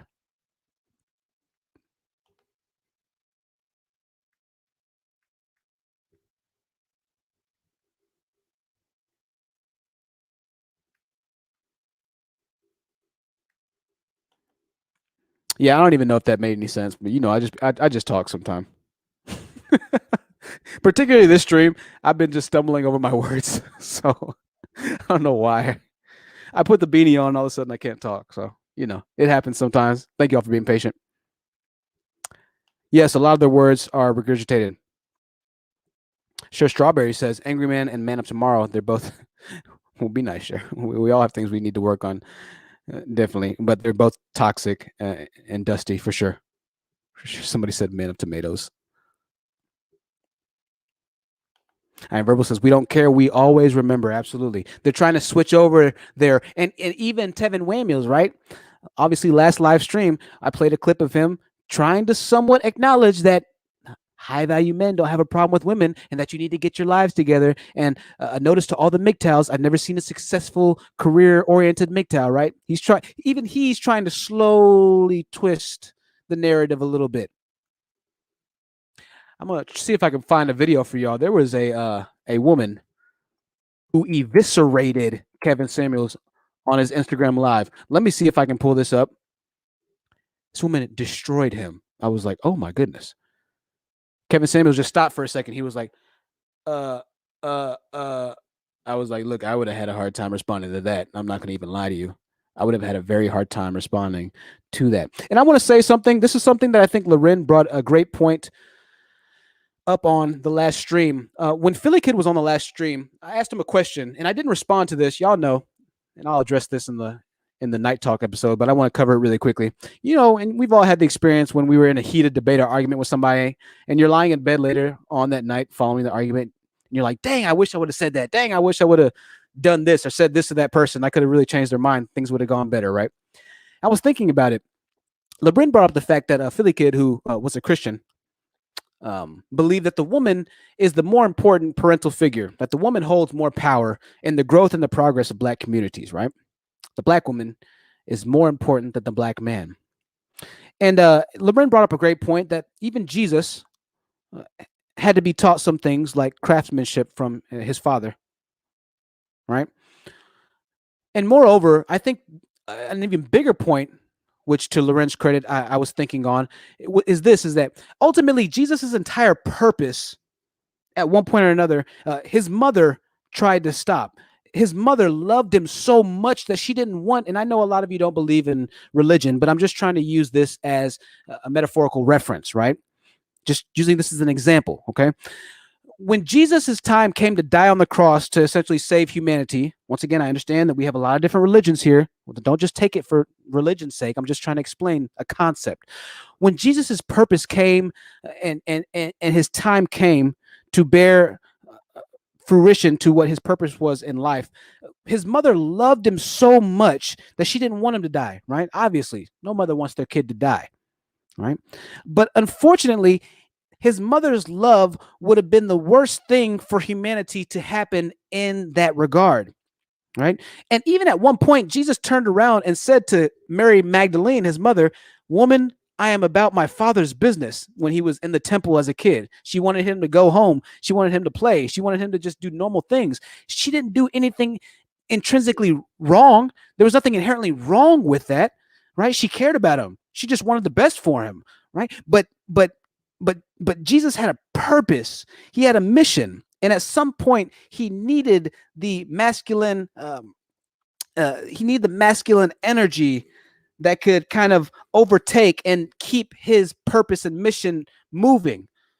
His mother's love was very necessary to the compassion that he showed other people. His mother's love was very necessary to raising and him being a good, well-balanced person, right?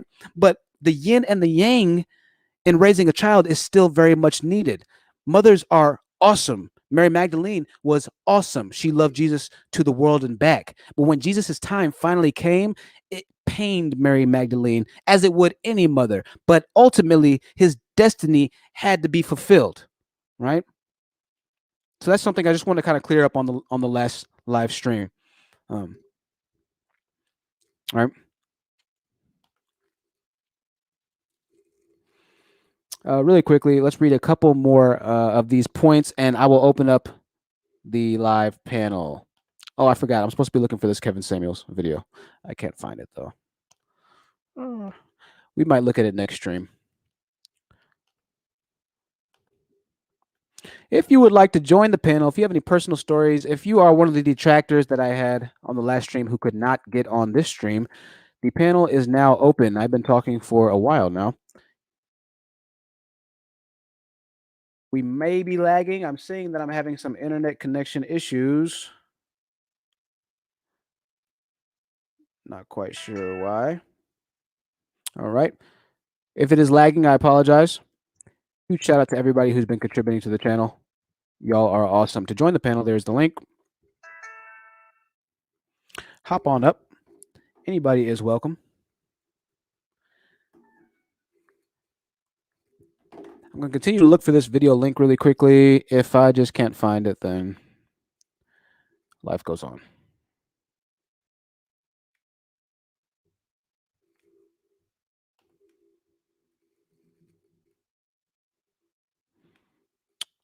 Let me see. I think I saved it on my phone, actually.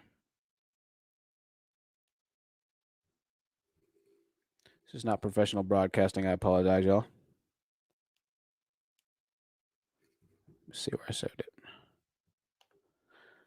All right. Read some more of these comments really quickly while a couple of people join the panel. Ismala says, "I appreciate your religious lessons." Not a problem, Ismala. I appreciate you, man. Hello, Alexander. Good to see you back on here, my friend. What did you have to the conversation? Yeah, I heard about his death too, and it's sad, bro. It really is, man. Yeah, it is. You know, it's sad because they think that they're listening to the truth. They think that the words that they're taking in are going to help them. You know, but ultimately, it led to his demise, right? It led to the community being in a worse place. It led to them being in a worse place. This is the dark nature of the Manosphere. This is what the Manosphere does. It is a raging ball of dark hatred and lack of accountability that they give to men.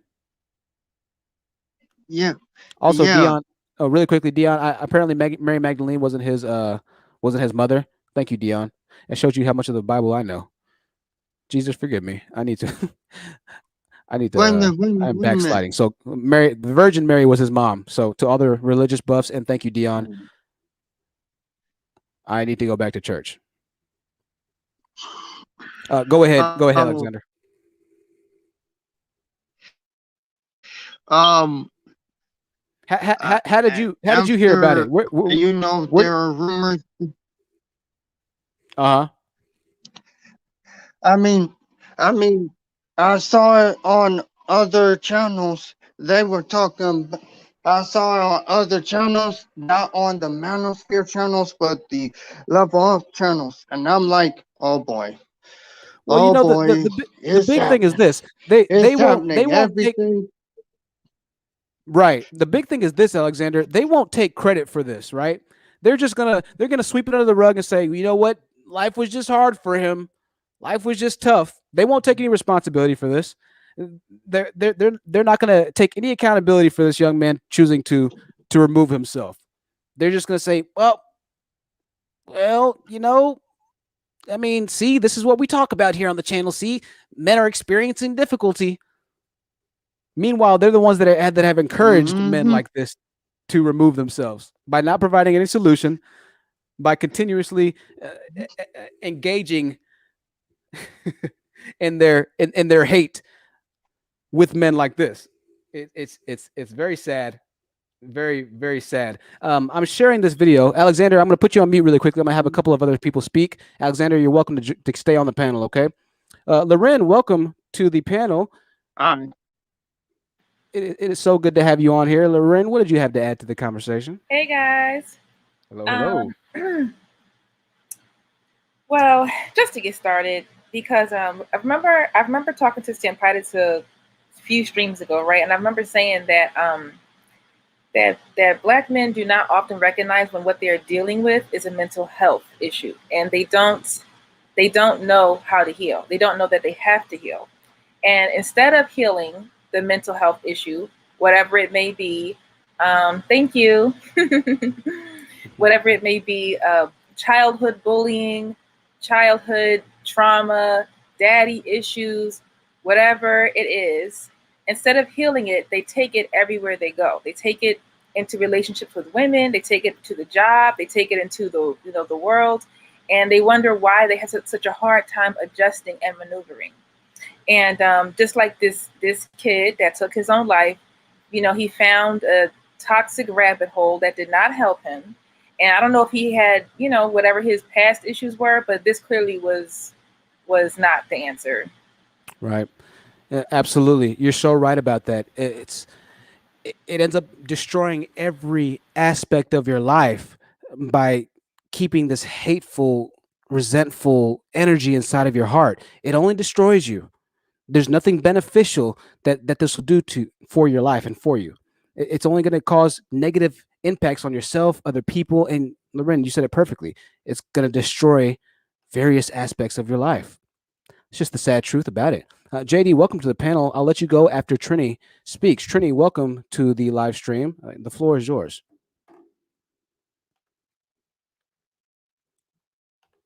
Trini. Going once, going twice. Trini, you're on mute. I'm not sure if you're trying to talk right now, but you'll have to unmute yourself if you would like to say something. I'm sorry, I didn't hear the lead in. Good evening, everyone. I was fooling around with YouTube. I'm willing to address the concern, Learning. I feel you had an excellent point in regard to. My apologies if I'm saying your name incorrectly. I don't mean to disrespect you or call you out of your name. I agree. There are a lot of mental health issues with Black men. A lot of the concerns, just my opinion. Yes, they are unfounded. However, I feel that some Black men need that extra push. I offered that as a suggestion. I got pushed back. That's why I wanted to take the opportunity to come and talk because I feel it's a healthy space to communicate this. But I got pushed back. Oh, don't take no man to therapy. He needed to fix himself. Um, but I made the point, you know, if you invest in a man, he'll give you the world. If if this is a competent man, you know, and I use the option, well, I use the example of my father and mother, and I'm a minority, but I'm a first generation American, but I've seen our struggle here. And so, you know, this is just my input. I won't hog it up because I feel Sure. it's a conversation that needs to be had in this a very healthy space.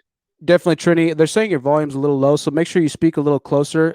Alexander, I'm going to take you down really quickly. Thank you for joining, Alexander, and be sure you come up on the next panel, okay? Okay, the next Okay, Alexander. panel. Yes, definitely. All I'll right, see you soon, okay? All right, Alexander. all right. We have Kiera, and Kiera, I'll let you go after JD speaks. Trini, that's a good point. So you said kind of a lot of things in there.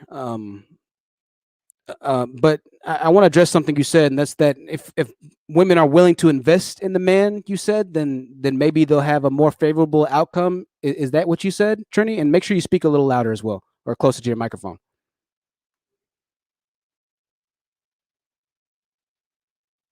You're on mute again.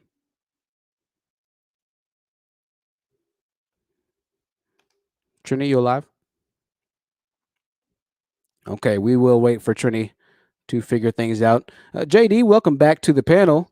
What did you have to Greeting, add? Hey, greetings, all. I completely disagree with Trini. Every individual's healing is their responsibility. I believe that there's a certain amount of healing work that we have to do individually.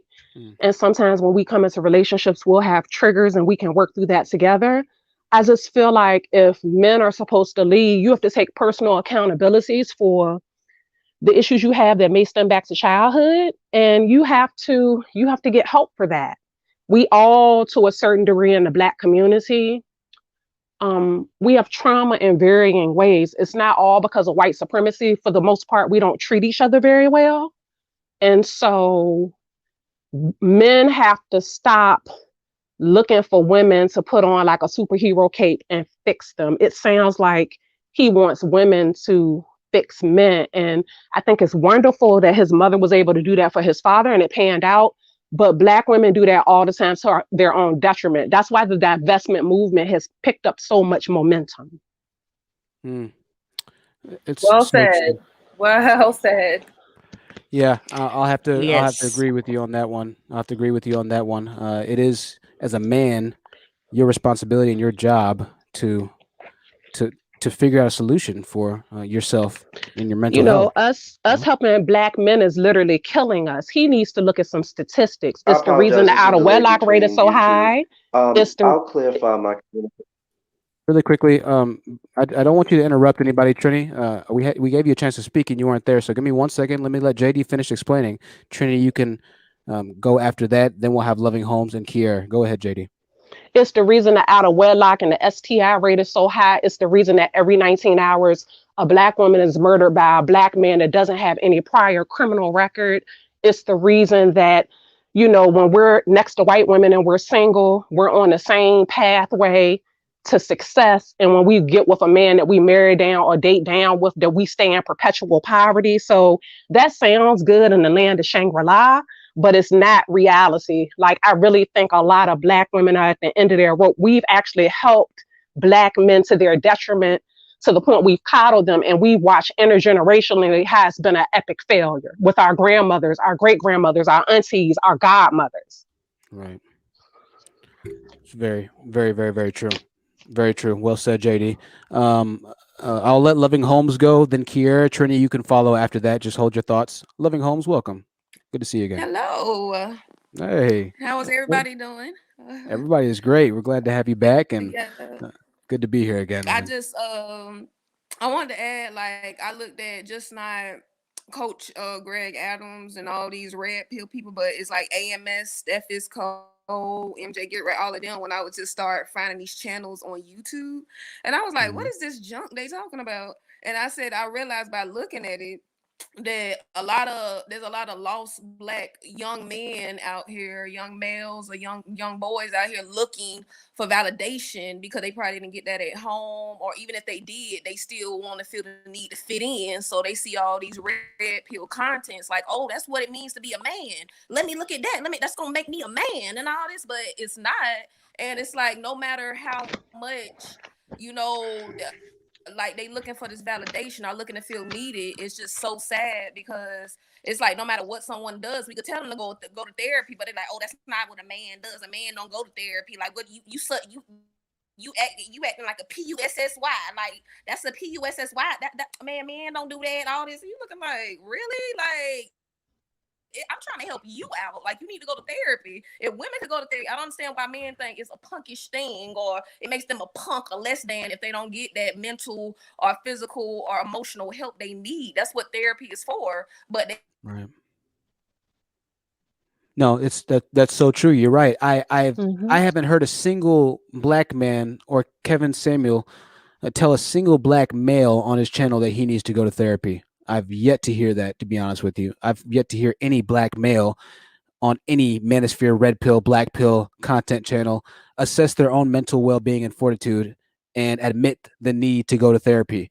You're right. There's something disturbing about the fact that somehow they think that only black women or women in general need therapy, when in reality, the women are probably far better off mentally than most of the men are in society in this modern day age period we live in.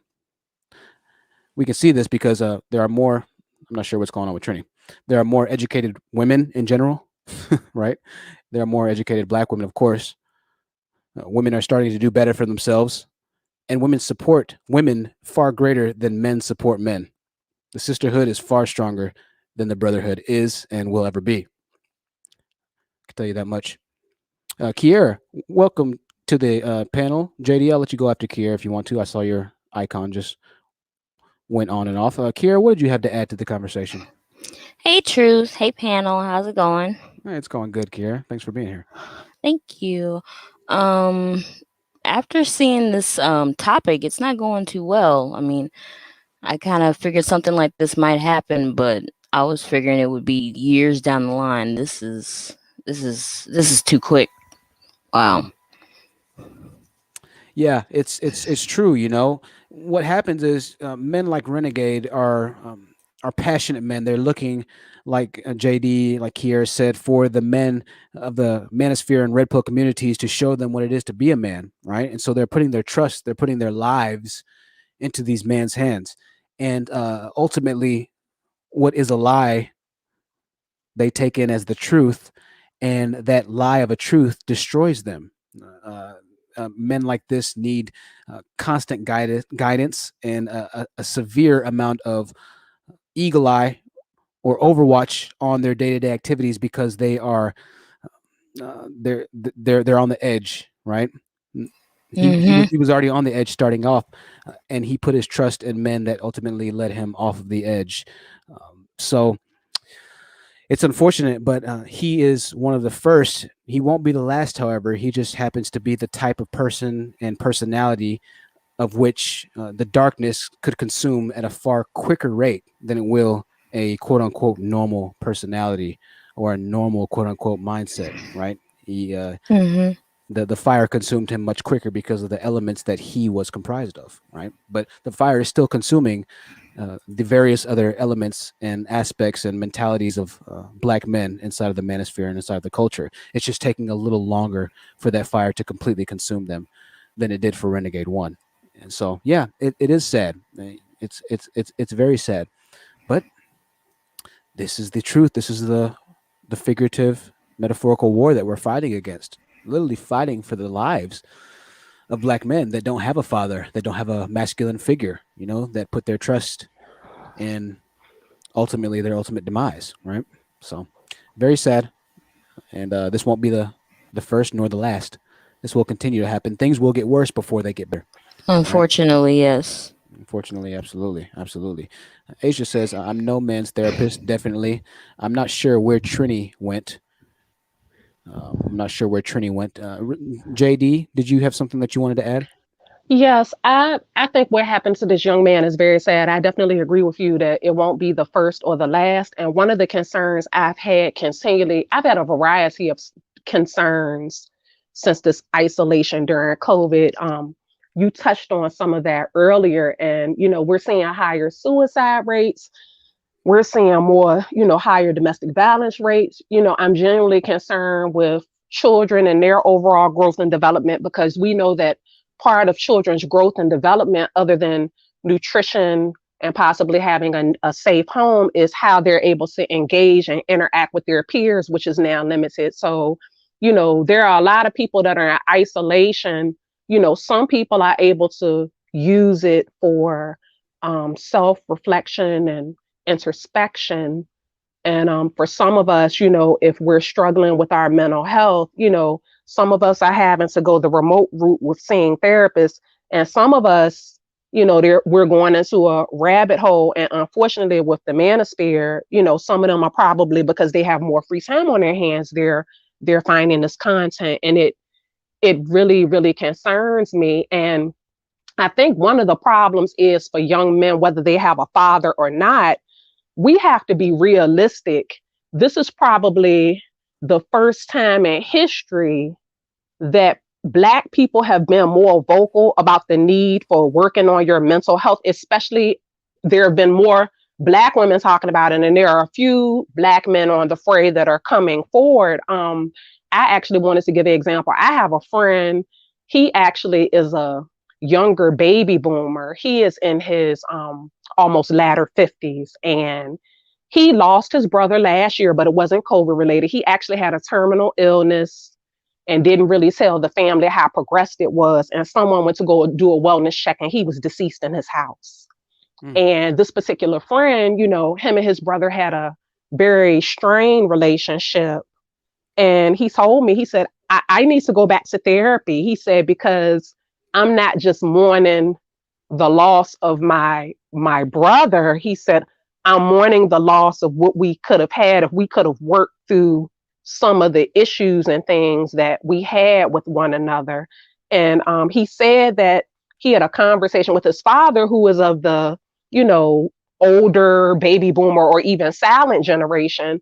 And, he had something smart to say, what, that's for crazy people. You mentally ill or something now. So like, we have to understand that, like, we keep putting this emphasis on two-parent households. I'm not anti two-parent household at all. I came from one, but Black people have been dysfunctional for a long time. We were even dysfunctional when we were more dependent on each other during segregation. There's a lot of intergenerational trauma I've heard about with molestation and all kinds of foolishness that our grandmothers and aunties from the silent and baby boomer generation let slide, that people were carrying, and that trauma was passed down through the baby boomer and the Gen X, and the younger Gen Xers and the millennials, and everybody is trying to work through that foolishness. So like, I just think, this is a interesting time in history, and Black men really don't have any more excuses, because you don't have to tell anyone you're going to therapy. And with us being in isolation now, there are tons of therapists that are saying they're now available remotely. Even if you don't have the money or the insurance, they have sliding scales for therapy. You can look at yoga and qigong and breathing techniques to manage stress and anxiety. You can look on YouTube on how to do shadow work. You can read books by Carl Jung.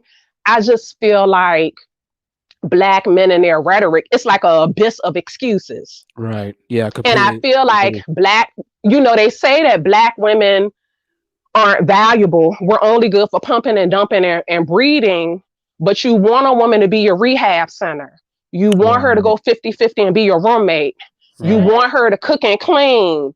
You want her to do all, you want her to be everything to you. And this is another issue that I'm seeing with both genders. No one person can be your everything. No. And for you to impose that on a person, it is dangerous and it is very unhealthy. And, for a long time, I thought women were guilty of that. But what I'm saying with the Manosphere and regular men, they really have that expectation, and they put a lot of stress on their spouse. There was a study done recently. and it wasn't tied to race. And they were saying with women that the women consistently said that their husband stressed them out more than their children did. And I think why a lot of women are divesting and leveling up and saying they are practicing hypergamy is because their logic is men age you, they stress you out. Like, why not be with someone that has more money that might potentially treat me well? Because if I have to do all of that, that's gonna grate on my nerves. I need some sort of compensation for it. And I know that might sound mean and it might not sound fair, but life is not fair. And I think what happens with men, they don't value what we do unless it's physical labor, but the divine feminine energy does not work like that. It's supposed to actually be a receiver, and in kind, she will reward you 1,000-fold, 1,000,000-fold, 10,000,000-fold. And these men don't get that. They don't understand what the divine masculine and feminine energy are, what the dark masculine and feminine energy is. And dark doesn't necessarily mean bad, and how those energies can be integrated and how we can enhance both aspects of those within each gender. They don't get it, and they don't want to get it. Absolutely, JD. It's so true. And I said this a while ago on the stream. I said a woman, the true beauty of a woman is that she takes whatever you give her and she makes it better. You give her a seed, she gives you a representation of life. She gives you creation. She gives you a miniature version of yourself. She gives you a child. You give her a house, she gives you a home. Right? A woman takes something and makes it infinitely better, but she can only take and make better what you give her to make better. Right? She can create for herself, and women are being forced to create and make better for themselves now because the men are relinquishing themselves of all responsibility. They're absolving themselves of any They're not responsibility pouring and into washing their these hands. They're, women. they're not for you anymore. I completely agreed. And what I want to ask Trini, because I know his signal is dropping on and off, Trini, Mhm. I think it kind of directly conflicts with what you're saying there, which is that the black woman can't be heavily invested in you, Trini, as well as support you, cook and clean, raise the kids, go 50-50 on the bill, have a job. It's impossible for you to rely so much on the black woman. So what did you have to kind of say, maybe to clear up your point? Maybe we didn't understand you that much, but go ahead. The floor is yours. My point was not, those are, my point was not for a woman to, a black woman to go 50-50 with a man that will be leading a home, or a potential man that um, she's willing to let care for her. When I brought up the issue of therapy, it's about support, not uh, a woman needing to hold a man's hand.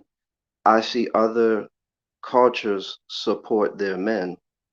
Um, when I go into corporate spaces, when I go into a lot of regular retail or what have you, a lot of black men, we are not there.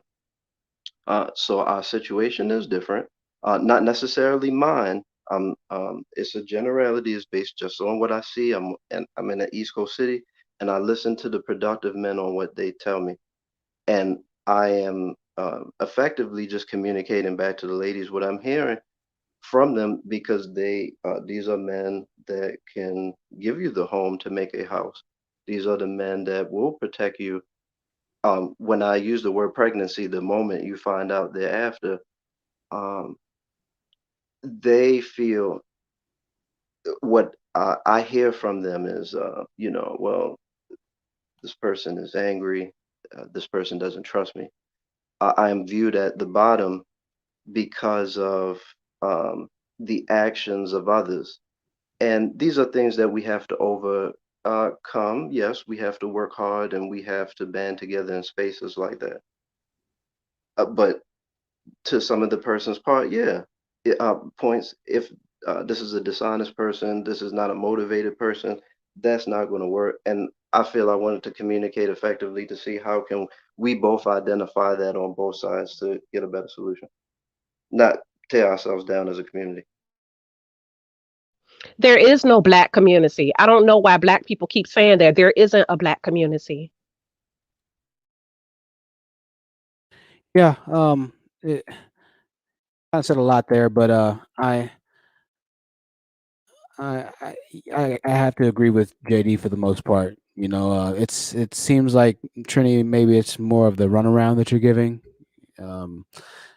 It sounds like a bit of victim victimization or the victim mentality that a lot of black men have. And forgive me if maybe I'm looking into it the wrong way. But I just don't see or hear that much constructive solutions, provided. It just seems like it's more of just nonsensical talk. And I don't mean that to offend you or anything of that nature. Really quickly, before we go on, Biddy Boomba, what did you have to add to the conversation? Are you a male, a female? Female. Hi, Biddy Boomba. Welcome. Hello. Hello. Um, yeah, I'm happy to have found this community because I initially started off as very pro-black, and it was in those spaces that I was awakened. I saw a lot of criticism of black women, and I was initially open to it until I realized that there was not going to be any criticism of black men whatsoever. I saw everything, lumped onto black women or specifically black single mothers, of which I'm not, but my mother is. And I cannot understand the ideology that you should blame the parent that stuck around and tried, even if they were flawed. They were trying, as Exactly. opposed to the person, yeah, that just said, fuck Up, it. yeah, up and left.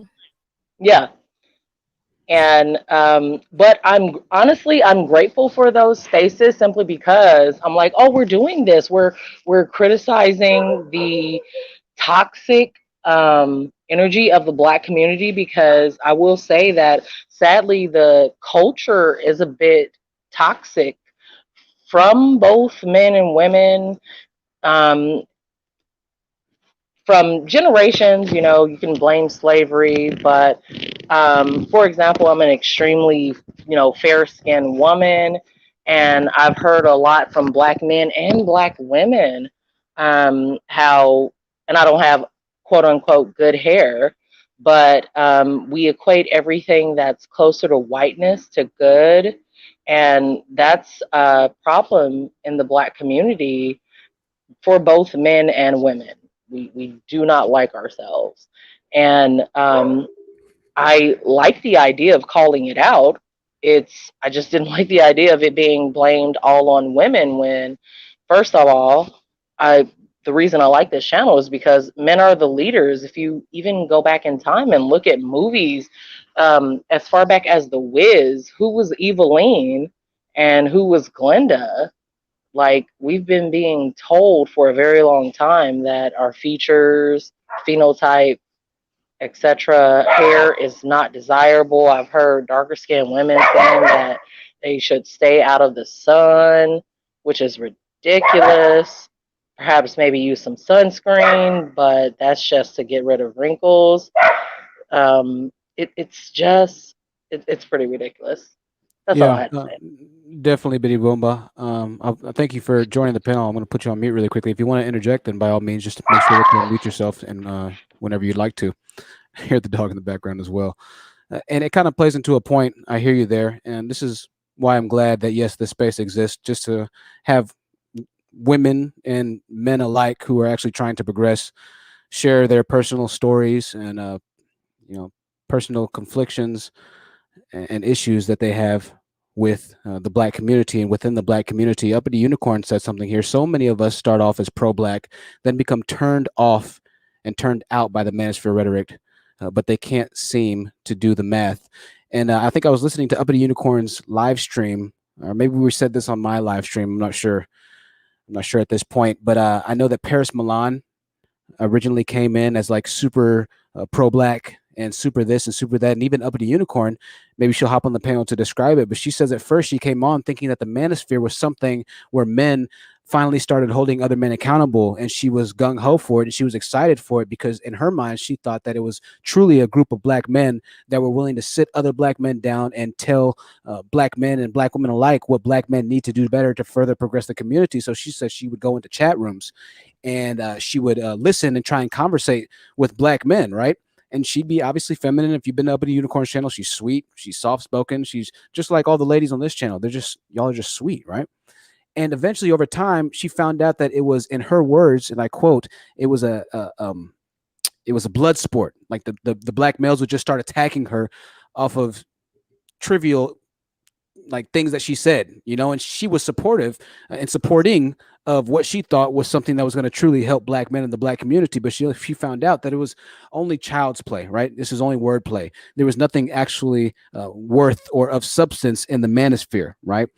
And so women are starting to see that no matter what, and no matter what black men claim to do to benefit or progress the community, no matter what movements that black men try to make up to push or better the black community, and to be more pro-black or whatever it might be, ultimately, at the end of the day, there's absolutely nothing or very little that black men have done to truly promote black beauty, black excellence, the black community, right? Absolutely. It's just all for self and to resolve oneself of any responsibility, to absolve oneself of any responsibility, and solutions in the community. It's all child's Absolutely. play, wordplay. Go ahead, JD.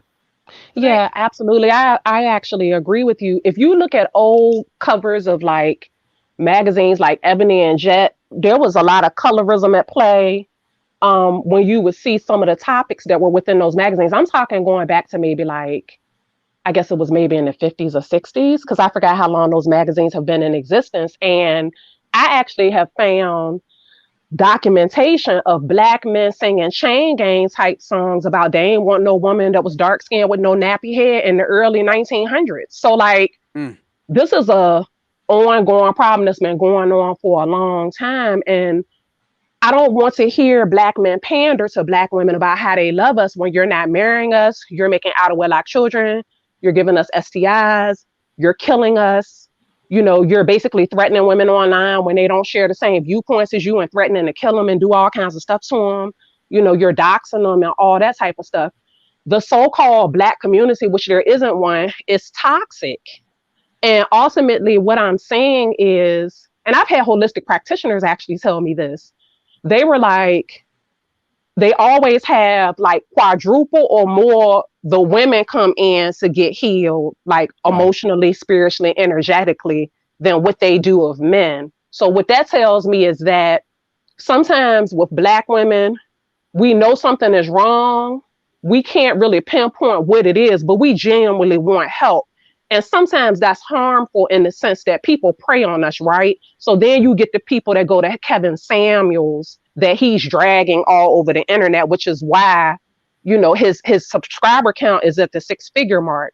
And then, you hear these stories of women that want to level up and they're getting scammed by people like the wife school lady, Ro Cutno. So like you have that aspect. And then you have some of us like we're either doing DIY healing stuff like shadow work, through doing path working with something like tarot cards and journaling, or we're like, okay, let me see about my insurance plan at work and see what it will cover for therapy, or let me look up therapists on a sliding scale.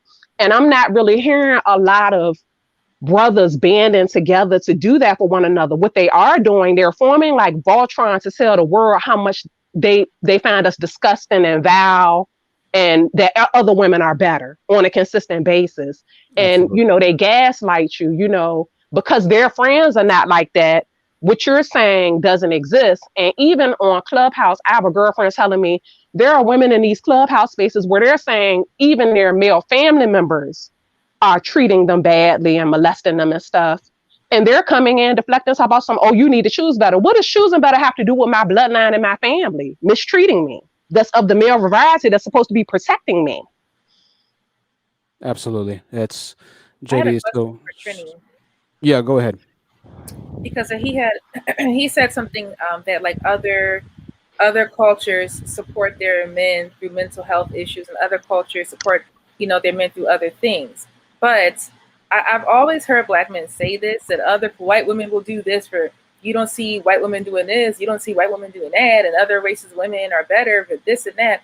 But I want to know, what is it about these other races of women do you think makes them more supportive and more there for their men, when I feel like their men are not just takers, they're also givers. So it helps the women give back, and it helps the women support them, because they are in environments where they can do that, and they can be feminine and be that supportive rock, and that the man might need from time to time. which is something that a lot of Black women do not have. So what is it that Black men want to see, or what is it that they want from Black women? Because you said you have guys at your job or men that can be providers and be protectors. What is it? Are they coming into relationships with Black women with issues that I don't feel belong in relationships? I don't think childhood traumas that were never healed belong in relationships. It doesn't belong there. There's some things you really do have to heal with a therapist or on your own. Agreed. Yeah, like Absolutely. Otherwise, it turns into victim narcissism, covert narcissism. Yeah, Absolutely. it just doesn't belong there. So like, what are your male friends like? Do you know like what their personalities are like, or what exactly they're looking for in Black women, or the things that they've said that they are not able to get from Black women specifically? Sure. One, I'll specifically say, I said cultures, not necessarily other races. What I'll use Trinidad. Trinidad, there's a motto: either we work together or you go live in the sea. So this is what I seen from Black women. Um, um, I sometimes here in the States, we did not have the opportunity to see real Black male leaders in power. So what would have been the greatest generation in the baby boomer generation had a Black Obama, and he instituted a lot of that. His name was Eric Williams. He instituted a lot of us working together as a community, um, us as the Carib folks understanding who the Africans were, understanding who the Americans were, understanding who the Canadians and English were, where we would disperse to, and then come back to our community. Well, when we say community, I agree. We don't have like an infrastructure, but come back, man, woman, and a home if that's what someone wanted. And um, persons were just supportive. Not necessarily. I get it. As Black men, we have a lot to do, and I'm not saying that we don't, and that is your fault, because we have to lead and we have to address our trauma.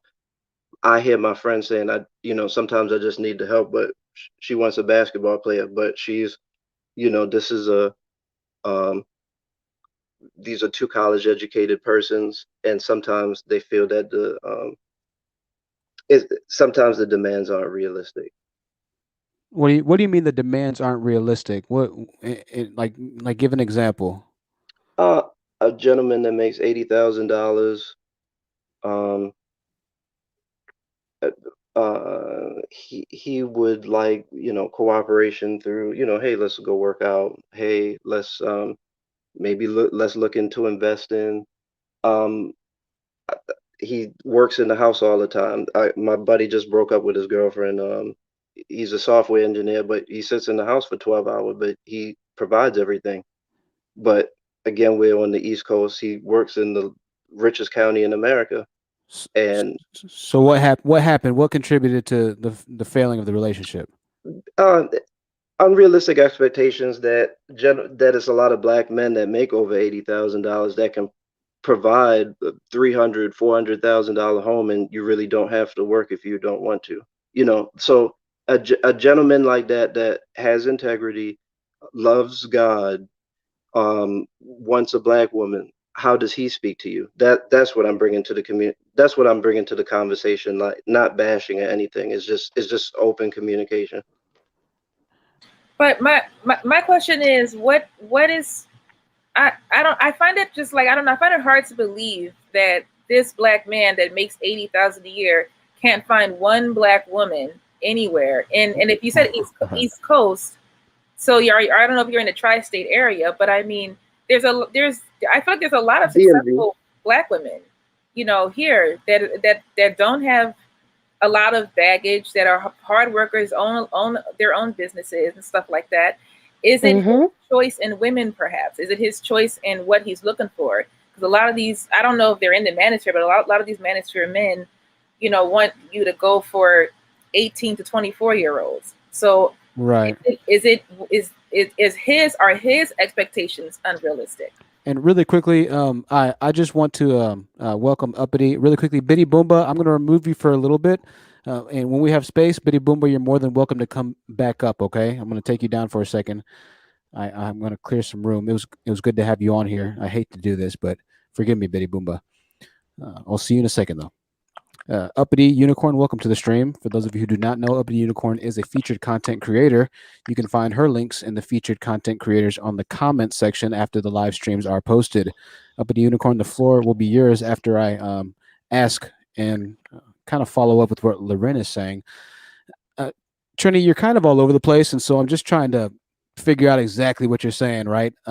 You're claiming that this guy who's making a good amount of money uh, doesn't have the ability to find a woman that will treat him right, essentially, for the most part, because she has unreasonable expectations. But when we've already heard men like Tevin Waymills say, high value or high earning men typically don't have a problem with finding women, that leads me to believe that there has to be something either wrong with him to some extent, or what he's asking for, Hmm. maybe something mentally off with him. But men who are earning Mhm. money are part of an elite group, and naturally they meet women or have a much easier time, or much larger access to women by default because they're part of a smaller group. So maybe if he's making $80,000 and he lives in like Miami or New York City or LA, then maybe I can understand the financial difficulties. You're talking about very outrageously priced cities, but $80,000, that's very close to the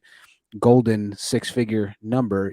So that leads me to believe that there's something else off Hmm. right there, right? If he can't have a successful relationship, then something's wrong. I Mhm. agree. I think he might have an issue with emotional intelligence, and I noticed that with a lot of black men also. I think he might be a person that might have low or no emotional intelligence, and men don't understand there are layers to what women want. We want to be provided for. We want to be protected. We want to be talked to like we're human beings, because I notice with a lot of black men, they want a feminine woman, but when they get one, they treat her like a doormat. And some men get off from being talked to like they're a piece of shit. You have to balance work and dating your partner. Was he doing that? Because okay, you work a lot, but you have to balance that out. Was he good in bed? Sexual compatibility is important. Like as you talk about your friend, there are so many variables that you would not be privy to And that he could is have not went gonna tell on you that that. you're not aware of, because a lot of men are horrible in bed. Did you know there was a study done that heterosexual women, regardless of race, have the least amount of orgasms and gay women have the most? So like That if sounds you're about high right. value and you're not good in bed, you don't have emotional intelligence, even if you're a good provider and you're a poor communicator, it's not going to work. But on the surface, he looks like a good guy, if that makes sense. Right. Absolutely. Right. Kier, go ahead. Yeah, I just want to say this. I just want to say this. This is why I make the distinction between high earning and high value, because value is a large encompassing word. It means a lot of things. It doesn't just mean high earning. And this is something that Coriander Yander says. The term golden dusty. It applies to men who earn a large amount of money but still are completely destructive and add absolutely nothing to the black community, like a lot of rappers, a lot of black athletes, a lot of other black people who have a large amount of wealth do nothing but squander their wealth on pointless activities and physical monetary possessions, right? And so the mindset is really where you get value from. It's not the earning. The earning is, yes, a direct representation of one's skill, or one's creativeness or ingenuity, but once again, the mindset with what you do with those resources is what adds to value. Two very different concepts. Really quickly, I see. Well, I don't know where Uppity Unicorn went. Uppity Unicorn, if you wanted to join She or say said something. her phone died. She's going to be joined on a different device. Oh, okay. Thank y'all. I thought that was somebody different. Biddy Boomba, forgive me. I have to keep you in the back for 1 second. For 1 second, if we have space, then Biddy Boomba, I'll drop the link again for you, and you're free to join. All right. I'm gonna take you down for not Biddy Boomba. Once again, though, if space permits, then you're welcome to join again. Okay. Sorry about that. Wait, Biddy Boomba. I just dropped the link, Uppity. Taylor Beauty says this. High earning can have a dusty personality and dusty behavior. Absolutely. High value is all about the mind, the heart, the spirit, the behavior being of value or sufficient slash ideal. It's very true. Exactly. That's what makes value, and that's why I say even if you don't make six figures, what you do with the money is more important. Once again, my mom's a very high earner because she went to a great school. She did very well for herself. My father is as well, because they did well for themselves. But my mom's grandparents, she comes from a third world, second and a half world country. Where when she emigrated to America, they've been saving their entire lives. It's the mindset that was in place that enabled my mom to be in the position that she's at now. Right. It's the mindset that leads itself to the value. It's not the monetary amount. Two very different things. Up in Unicorn, welcome to the channel. What did you have to add directly to the conversation? So first, I want to thank you for allowing me to come onto the panel and give warm greetings to the entire panel and to the chat. I'm very happy that this discussion is happening, and I'm also very happy that you are here, Trini, because I joined the panel because I took issue with something that you had to say. It is in my personal experience that Black women, because you compared us to races of other women saying that we do not support our men as much as they do. And I would like to submit as a counter argument that we support our men more than any other race of women does. We are only very recently raising our standards and demanding that men be men. And still, that's a minority of us. The majority of us are supporting our men and out earning our men. We're bringing home the bread and we're baking it. I don't know if there is a cultural difference because you're a Trini and I'm an African American, but I mean, when you say $80,000, I would rather focus on the man who committed suicide. What are his demographics? Was he making $80,000? Did he have a college degree? All these different things that Kevin Samuels would ask, I would like to ask. Maybe not height, weight, dress size, but education level, criminal record, credit, relationship history, all these different things. Because it appears to me that you have blamed Black women. I've heard you maybe backtrack just a little bit. I think that may have been why The Honest Truth said you're all over the place. But you came up here initially, and we're also in the chat initially, blaming Black women for the loss of this man. I would like for us to focus on this man and his type specifically so we can figure out what went on. Did he have a mother? Did he have a mother and a father? Was he a foster child? Was he adopted? Was it a single mother? What was it? Does anybody know the background on this man so we can talk about what specifically is going on? Right. Yeah, definitely. Definitely. It's goes back to what we always say here, and it's fixing the root cause of the issue, not just attacking the issue itself, right? If you have, and I use this metaphor all the time, if you have a tooth that's giving you pain, you can take Tylenol and Advil to get away from the pain for a little bit, for a certain amount of time, but eventually the pain will come back. You have to go to the dentist and fix the root of your tooth to cure your ailment. There are things that can temporarily help and make you feel better, but the pain's just going to get worse over time. That infection will grow and it might spread to other parts of your body. That's what Black men are doing when they hate Black women for some of the actions or heartbreaks that they experience. They're attacking the action. They're not looking at what's actually going on behind the action and how they directly contribute to their own pain and suffering. And in this case, a young man taking away his own life. I think that's a great point, Uppity, that a lot of us don't really see as often as we need to, or as often as they need to. I know here we definitely figure out the root cause of issue. Great point. Trini, did you want to say anything to that? Go ahead. I saw your mic. Yep, it was a two-part question. In regard to the person I was speaking about, this is a college-educated person in psychology. They wrote a book, African American person, good intention. I don't know his sex life. However, those were just a lot of the semantics I received. And again, if my communication, I want to go back to it. If my communication suggested that I'm attacking Black women, I'm not. Um, and thank you for communicating that to me. To your second point, I feel like the demographic of this person, I don't know. I think that was a tragic circumstance. Um, a lot of the dichotomy could have been between, quote unquote incel behavior or or maybe major depressive disorder. I don't know. Um, in regard to your concern, I wasn't discussing race and culture about dealing with or supporting the Black family. I submit to you Zbigniew Brzezinski's white paper, what he wrote to African Americans. He explained that um, it was systematic, that we were broken up, and we did have to rebuild it. And subsequently, we got left at the bottom. A lot of us did wrong.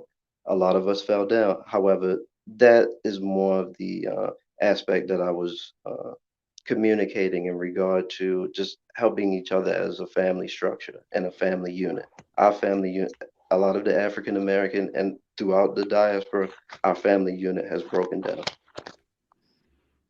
Right, right. Well, I hear you there. There's some truth in that, but once again, the victim mentality, Trini, is the bigger issue at hand here, right? It's the purveying cause of distress between black men and black women, the victim mindset of the black man. Where I hear and I understand that a lot of this happened in days past. I see you in the background, Biddy. Give me 1 second to clear space for you, and we'll have you back on the panel. But unfortunately, Trini, we're not in 1904. It's no longer 400 years a slave.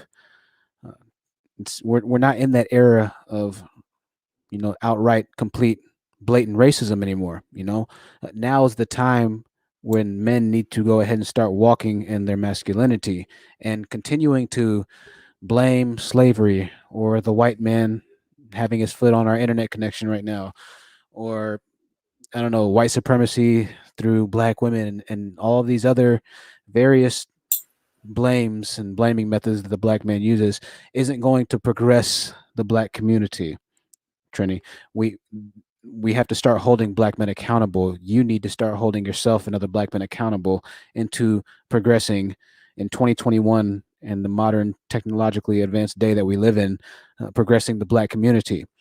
The resources that we have, the laws that we have now, lend themselves over to black excellence and black progress. But the bigger problem is, and something I don't hear you say or acknowledge, is the fact that even in these communities that you may follow, the Black Manosphere, red pill content creators, and this and that, the main priority of their message is to attack the black woman. Right? It's not to progress the black community. And what I hear you saying, and you know what, there might be some truth there, but at the end of the day, it's not pushing the community forward. It's not providing any solution. They're empty complaints. It's empty criticism. There's nothing constructive about it, right? And so, at the end of the day, sure, slavery happened. So what? How is that going to change anything for us by just acknowledging that slavery happened? There's nothing in that, Trini. And May so I we can present? keep we can keep talking about it, but there's nothing there. Okay. Well, you said 2021. I can give you 20 black men that make over $70,000. If they feel that if they go into a relationship, the relationship doesn't work out, they wife these women, and they're left in a financial destitute position. There's no argument there. Do you feel that someone should not maybe question that, or is that not responsibility if they I are wanted. willing to leave? Oh, go ahead, Trinity. I'll wait for you to finish. Because I wanted to speak on this exact point, but Yeah, finish your point first. absolutely. That's in 2021. If we're talking about competitive men, I can give you 20 men. Um, Now, either Trini, be completely honest, Trini. Do you know 20 men that are making black men that are making $70,000 a year right now? Yes, I do. Yes, I do. What do you I'm do? in What do you do, DMV. Trini? I'm a software engineer. Okay, I don't doubt that you might. Then I don't Okay. know if you know 20 black men. I think that's a bit of a stretch. Maybe you do, but I'll I take you don't for know your anything word. about. But Huh? yeah, and I live in the DMV. Okay. Loudoun County is the richest county in America. Right. Baltimore So County. Trini, is this the solution? Because I'll let you speak after I let the ladies talk to you. Is the solution that the black men should guard their resources with their lives and souls and just not marry then? Is that the solution? No, one of the solutions is having having a constructive communication, a constructive conversation. Whereas if they feel that all of their hard work is going to be lost, and these are good men, these are God-fearing men, I can find 20 good men in church. That's not a stretch. Well, Trini, And and this is one I want to moment, wrap it if up I and may, hold your thoughts. Hold your I will. thoughts. Let's let Loren address you really quickly, and then JD, you can go after Loren. Okay. Firstly, I wonder if these are African men or if these are African American men that you know in IT. African American. All African American men. Okay, good to know because I've been saying on every stream that I think black men should be flocking to IT and tech because I see the Indian immigrants and the African immigrants come here and do it all the time. But I noticed that you did often talk about like how much resources your friend has. And this goes right back, honest, to that college graduate that we talked about a few streams ago with the JD. Black men always do this. They go and they do what other men commonly do. They become competitive and then they think they're better. They think that they don't owe anything to anybody. They want to hold their resources over your head like you're supposed to you know, like a carrot in front of a horse because we're supposed to be so grateful and so happy that you're a man that's doing what you're supposed to do. So now you have this off dynamic, this uneven dynamic where you think you're high and mighty and king of the world for being a man and getting educated and getting competitive. And no wonder why those relationships don't ever work because women don't. I don't want a relationship like that. If what you have is so valuable, then you should keep it all to yourself. Because if you're not a man that understands what you have belongs to your family and belongs to your community, then you should just stay single because that kind of man is not going to have a successful relationship with any woman, no matter what race she is. Black men always do this. They get a little something and then suddenly they're better than you. They're better than black women. They're better than every woman, and what they have should be guarded with their lives. And this which is why I don't mess with corporate black men. I can't. They all have that air about them. Every time I meet one. Absolutely, absolutely. They want you to walk on all fours on the fake gold sidewalk that they think that they're paving for their shambled Just one house. more thing, because I actually broke up with my college boyfriend over the same issue. We both Wow. went to the same college. We studied the same major. We're in the same classes. We both graduated from the same college, and then suddenly he's better than me. How many black men do you know have a degree? You should be happy to have a black man. How many black men do you know? He's cut from a different cloth. He doesn't have any convictions. He doesn't have any children. And I'm like, we went to the same school, dude. I know you went to college. I was there with you. But it's like it's that victim mentality because black men are so used to having less that when they get normal or equal, they think that it's more. They think that it's greater than when it's just the regular like everybody else. They see it through the wrong lens. Like it's something, like I said last time, they they just cured world hunger, and you didn't. You didn't. You did what you were supposed to do.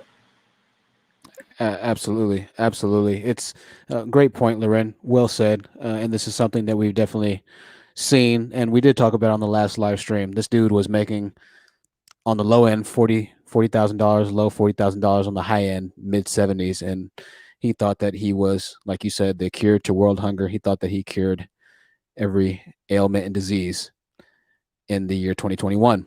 But the reality is he's just doing what a human is supposed to do. But it goes back to that bar being in hell, as one of the commenters said earlier. The bar is so low for black men that when black men actually achieve the bar and then a bit more past the bar, which in every other culture is just normal, it's normalcy, then they somehow think that they've converted from Clark Kent to Superman.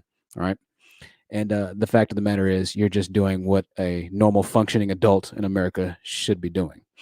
You don't get any credits, no cookies, as another commenter recently said, for doing what you as an adult male should be doing in America, unfortunately.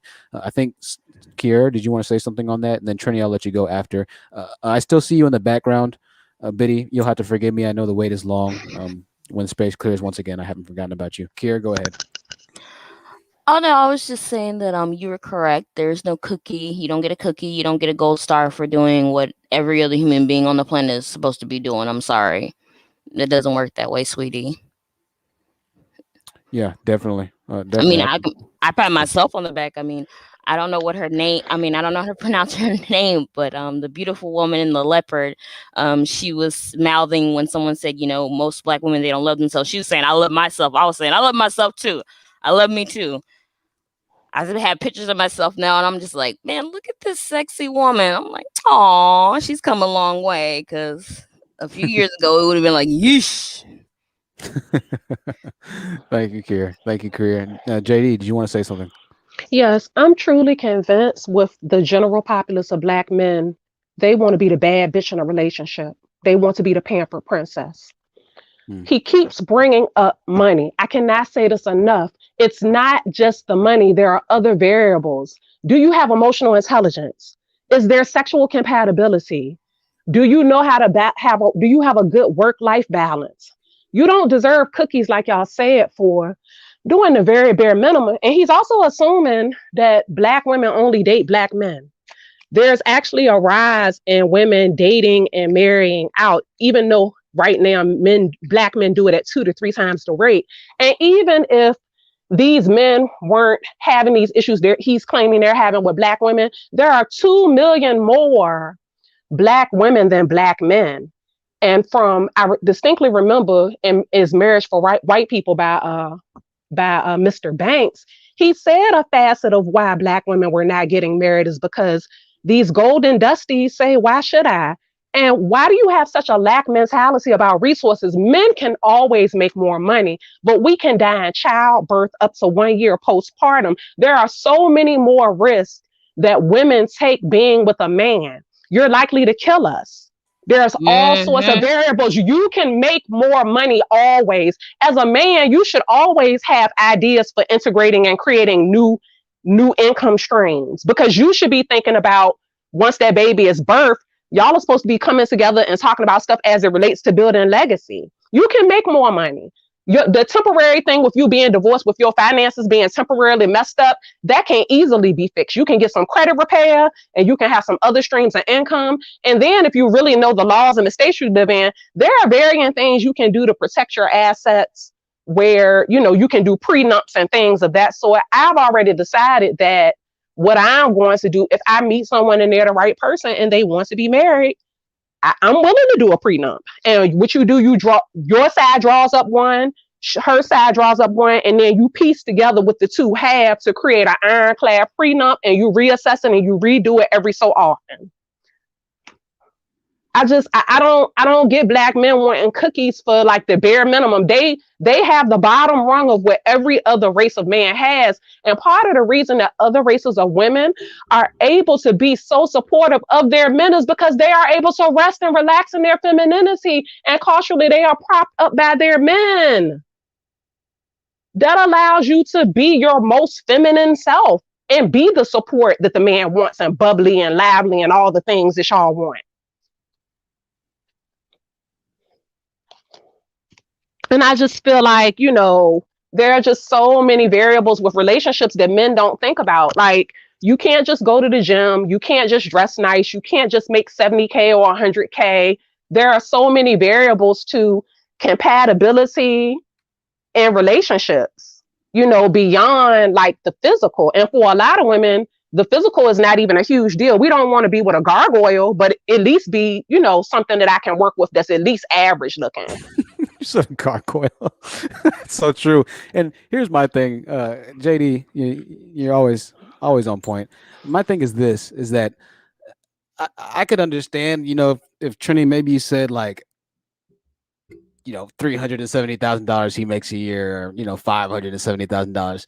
I mean, $70,000 though, I mean, that's the average earning man give or take. I hate to use stats, but makes between $40,000 and $50,000. 70,000 isn't a huge jump, to the next level there.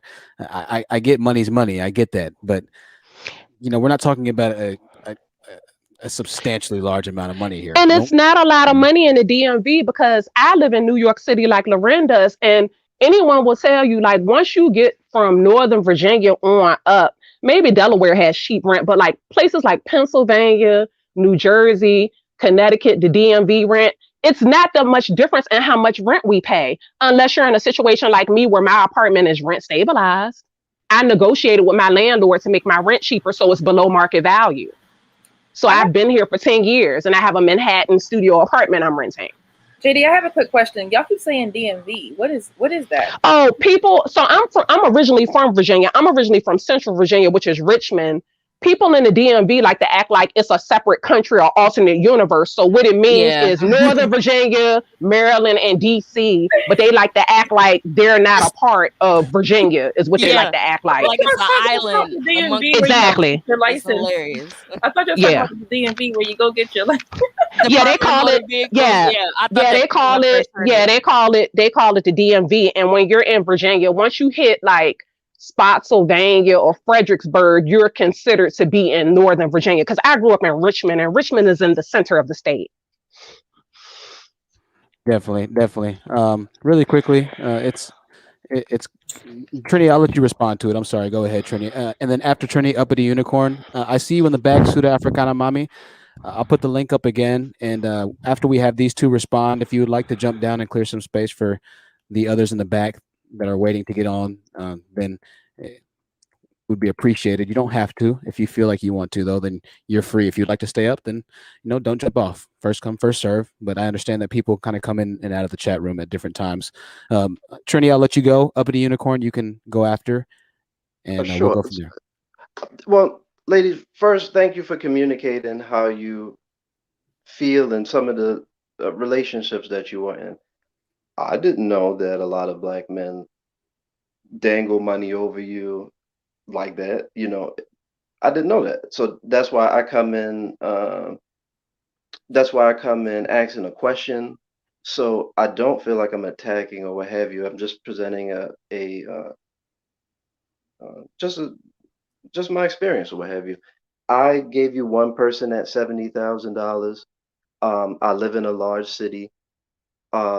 Black women do make more on in a lot of instances, but guys at the post office can make $100,000 without having a degree. So it's not based off of like a superiority complex or anything. It was solely based on this is what I hear a lot, and I'm just Well, is it given an based off of what you opportunity hear a to. lot, or based off of what you experience? Because you said you knew 20 black men that made $70,000. I See, and do this is know the 20 problem. black men. This is the problem. This is the danger with the manosphere. Is that I'm people are not a part of taking the other people's manosphere. experiences and internalizing them as their own when they haven't experienced this. I must first is one thing I'll say because I don't want to attack. I'm just even my experience here. It's very difficult to speak with you all. Like you guys are. You talk about feminine energy. Like I'm just bringing something to the table to help improve Well, the Trini, situation. most of the people on the panel are women, Trini. So No, yes, there's understood. feminine Understood. energy. I'm just communicating how I feel. Just like it's like an attacking type of conversation. That's all. I 70,000. I bought up one of 20. If the guy said he was a rapper and made $100,000, a lot of you guys may not try to date him. Either way, I do know these people. I'm a Okay. software engineer. I make more than $70,000 an hour. This is what men sit around and this is what we talk about. And if it's difficult to have a conversation like this, we probably won't. And if and yeah, I've been in Richmond and I'm not in Northern Virginia. But if you go up to Northern Virginia, if you go up to Alexandria, they're not checking for that behavior like that. One of those brothers that might work for a congressman that is black that makes $300,000, and I'm in my 30s. We can all do that in our 30s. 300 if you want to talk that type of information, the type of numbers. But giving to the family, loving my family, holding my wealth so that I can generate wealth into other generations That's what I'm saying. So I just like it was communicated to me that I came in attacking black women. When I hear some things like that, it feels like that. When I'm coming in a very peaceful way. I want to communicate with beautiful, intelligent women in a very smart and professional way. That's all. I care about black people, and I just wanted to add what I felt. That's all. Trini, Really quickly, nobody's cussing you out. re- Nobody's screaming at you. Like, why are you trying to gaslight women speaking their opinion? I'm not even yelling right now. And no it's woman true. on the panel has been rude to you. We So haven't true. raised our voices. We haven't name called. We haven't cussed you out. I've noticed consistently with black men, Really if we quickly, hold offer on, a JD, counterpoint, before you go on, Kira, I'm going to take you down really quickly, Kira. I appreciate you being on the panel. I'm going to clear some space, okay, Kira? Okay. Well, much love, Kira. Talk soon. JD, go ahead. yeah, if we offer a counterpoint, we're not cooperative. We're Right. argumentative. Like no one has disrespected you. I haven't called. No one on this panel has called you a name, cussed you out, screamed at you. None of that. We're just letting you know what we're living in real life. And I get what you're saying about the men that you're around, but you still keep glossing over. It's not just the money. Women have other things that they desire in a mate. Yes, financial is a form of protection, but there are other things that are needed in a relationship. I think a lot of men don't understand how complicated the feminine is. And the feminine is not always soft, squishy, and sweet. Start doing research on goddesses like Kali Ma and Oya and Inanna and Orishka Gal and some of these goddesses that there's chaos and they move stuff out of the way to make way for the new. Do research on those. Femininity is not always soft and squishy and mama earth and Lady Gaga and hugging trees and love and light like the goddess Kuan Yin all the time. There are different feminine, archetypes and how women move, and women have layers. Like we're like onions. There's a lot to peel back. In a lot of ways, I think the feminine energy is far more complex than the masculine. Because the masculine is like a straight line.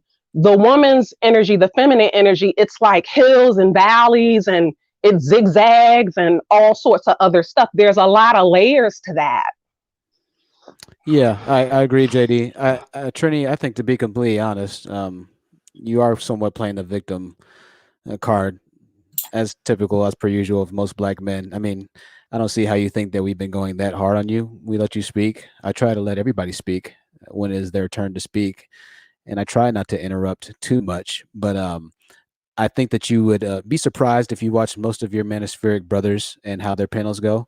If you want to talk about true insults, if you want to talk about truly having fruitless conversations, if you really want to hear, um, uh, if you really want to hear destructive conversations, then I advise you to watch a lot of Kevin Samuels. I advise you to watch the coach Greg Adams. I advise you to watch a lot of these manospheric black men and how they ridicule, berate, make fun of, and demonize black women.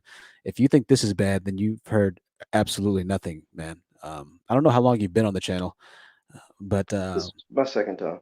okay, That's definitely, I'm just adding, and not I'm not my Manosphere brothers. My brother, I found you because I I found you because I fell asleep in the middle of the night and woke up at 2 a.m. I want to support another black man. That's all. Like this definitely, is just what definitely. I hear from black men that are productive and the type of guys that are willing to do the work to give these black women what they want. That's all. I just want to bring it to them so that they have something to choose from and we all get better. Iron sharpens iron. That's all. Yeah, definitely. Let me ask you: Are you married right now? Yes, I am. Nice, bro. Well, you're definitely a part of the solution, then, for sure. I think that still there needs to be a level of agreement. I still hear a bit of elitism, whatever the right word is to use, in the conversation. But having said that, you being a brother of means and a brother that's actually doing something for community, I think is great, and I appreciate you being a part of the channel. Uh, some of the women are commenting that they're not going that hard on you, and I'll be completely honest. They were a lot harder on other men that we have had on the channel, and rightly so. They should have been. The ultimate reality is that as a man, you will bear the brunt of the responsibility. You will bear the brunt of the burden, right? And so, right now, what you're hearing, you might interpret it as hatred. You might interpret it as ridicule and things of that nature, but you're just hearing frustration and an outlet that women have to be able to speak, because you understand, and you have to understand this, is that they don't have any outlets to speak right now. And even when they voice their opinions, as subtle, as well spoken or soft spoken as they might be, it's always interpreted as masculinity, and it's always interpreted as loudmouth. It's always interpreted as the angry black women, and they're tired of being seen as the angry black woman. I would be tired of being seen as a degenerate black male with dreadlocks, or for the simple fact that I have dreadlocks. Even though that happens when I walk into the store, it's frustrating to me nonetheless, right? Because I'm not a degenerate by any means. And so, what you're hearing is, once again, the cause or the action, but you're not looking at the root of the cause or action. And so, it's not skin deep. I advise you to start digging deeper and taking a step back, and really just addressing or assessing all of the words that you've heard on the panel today. And as you go out into the community as well, right? When somebody's yelling at you in frustration, it could be something as trivial as you pulling out in front of them and experiencing road rage. What I like to do is, instead of looking at the road rage, I take a step back and say, well, why is this person so upset right now? Really, they shouldn't be that upset on this trivial incident on the road, but there's something else going on in that person's life. And if I start to act on situations from that mindset and perspective, I will be a lot more productive, fruitful in my relationships and in my day-to-day activities as I go on. That's what our job is as men. So I advise you, to keep earning. But once again, value in a man isn't monetary and fiscal fiduciary responsibility only. Value is a large, encompassing word, and a lot of men don't know what true value is, right? So try not to look at it from skin deep.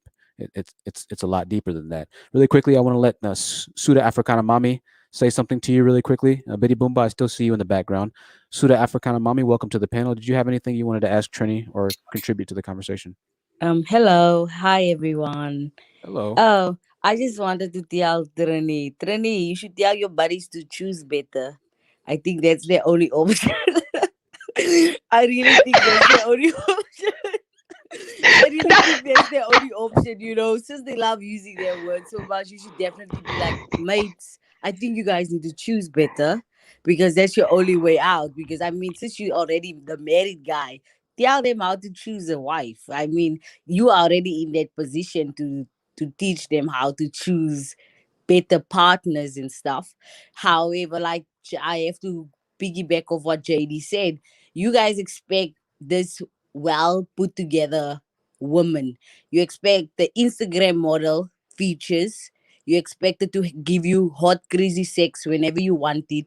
Plus, she has to bear children for you, snap back in 2 weeks, cook you 3 meals a day, be submissive, and all these things. The list goes on for the man.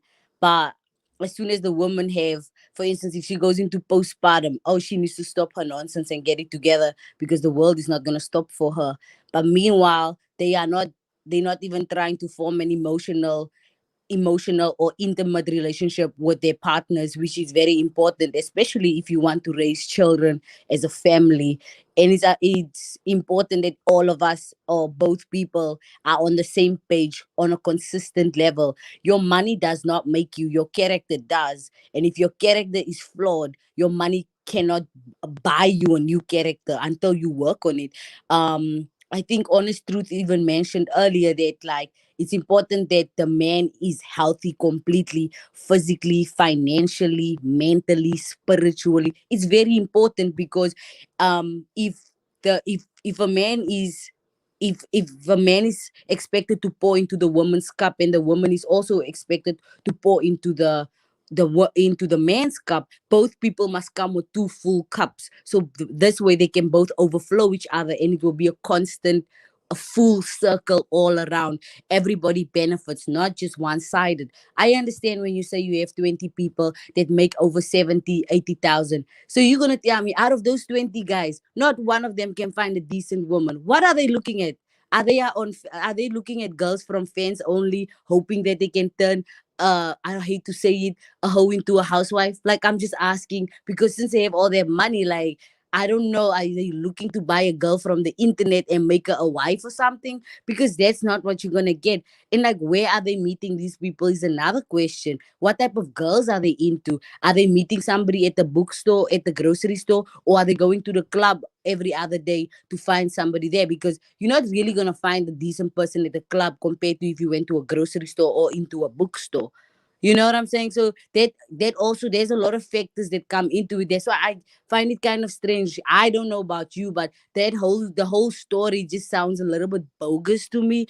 I don't know about others, but the whole thing sounds a little bit fabricated. That out of your whole 20 friends or just that one person, they can't find a decent partner, even though they live in a decent area. What happened to Sarah, Ming Lee, and Maria? Because y'all don't want the black girls. So, I mean, get Sarah, get Maria, get Ming Ling. They are better off as well. Because, I mean, if they don't want the black girl, because the black girl don't want to go to the gym, she wants to wear weave all the time. She doesn't want to do this. She's disrespectful. She's mean. That's most of the time what these guys complain about. Yeah, I think that's a great point. They claim that the black woman is the ultimate enemy. So where's the other races, right? Suda, huh? You can always come with the fire. That's very true. Very true. I missed Uppity Unicorn. Forgive me, Uppity Unicorn. The floor is yours. I'm so sorry. It's all good. Public or private, I just really wanted to address JD and not let the statements that he made escape us. So I was approaching a lot of that in the back chat. So what I was saying is that when I posed my question to you, sir, I wasn't concerned about the psychology student that you mentioned. And it's my fault if I wasn't clear enough so as to confuse you. My concern was the man who committed suicide. We need to investigate this man. And to be clear, I never heard you attack Black women. I heard you blame us, Trini. And that was the reason you received defensive women, because you blamed us. And given the context of this conversation, you are blaming us for the death, for the suicide of this brother. You are blaming us. You did not come up here and attack us and call us, BT 2000s and hair-headed hooligans. And you didn't lambaste or berate us, but you blamed us. And that is why you got that passion. And what I was also saying in the back chat is that JD is expressing legitimate dark femininity. I, for one, am a person who has a relationship with the Santísima Muerte, Niña Negra, as well as Niña Blanca. And I understand the duality of Niña Negra and Niña Blanca. There's the white version of the Santa Muerte, and there's the black version of the Santísima Muerte. Not white and black as an African American, but just literally the colors, because there is light and dark femininity. Femininity has its own yin and yang. And you basically verbally stripped JD of her femininity for expressing her passion. And I thought that was oppressive. I thought that was wrong. And I thought that was like passive aggressive. Like I said, in reality, like when these men get up here and call us masculine for raising our voices, you have to understand, like, men are the ones who get physical. Women are the ones who get verbal. We are supposed to get verbal. We are supposed to get emotional, right? That's what we are. We are emotional creatures. That's what keeps us loving you when you're no longer worthy to be loved. That's what keeps us loyal to you when you're no longer worthy of being loyal to you.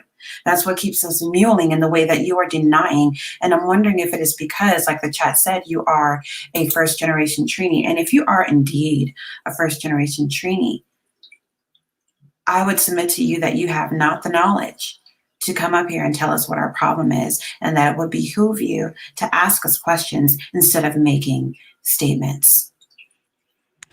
Yeah, definitely. Well said, Uppity. Well said. And once again, it goes back to the point that black women are damned if they do, damned if you don't. You're damned if you do, you're damned if you don't. I can often remember watching movies and seeing the wildly successful white man, walk into his house or go out to eat or take his, white lady out to eat or whatever it might be. And she's a complete brat, right? She's spoiled. She's whatever. And why do you always have to do that? And he's completely fine with it, right? He just takes it as it is, right? He's just like, hey, this is it. This is how she is, and it doesn't bother me. Now, obviously, this might not be the best type of relationship, but I thought it was interesting how even the spoiled brat manage to keep a successful or manage to get into a relationship with that successful white man.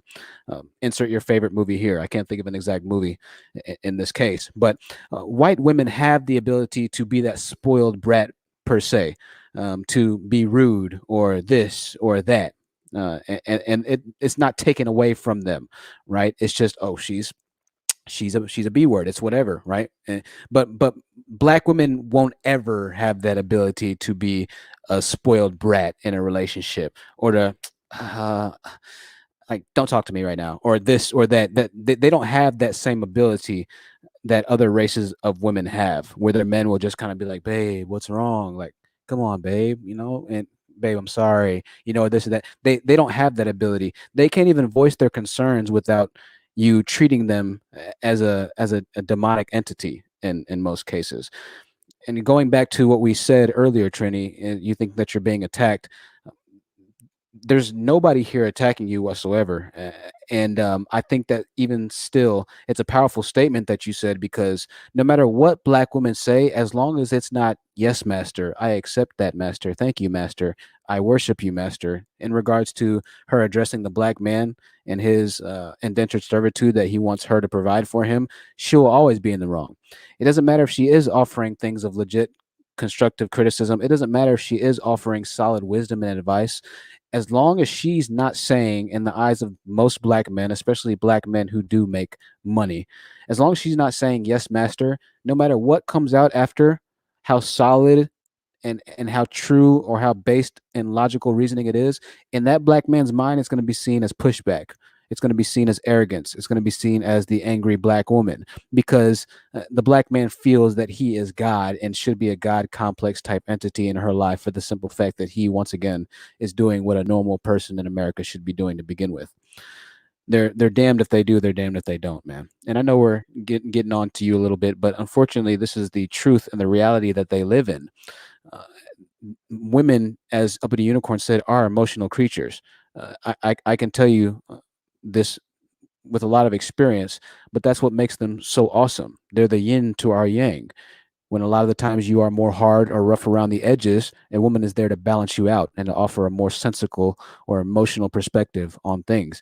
If women weren't so emotional in some cases, and not all women are emotional, might I add, but if women weren't the way that they are, then we wouldn't love them for their essence or their being.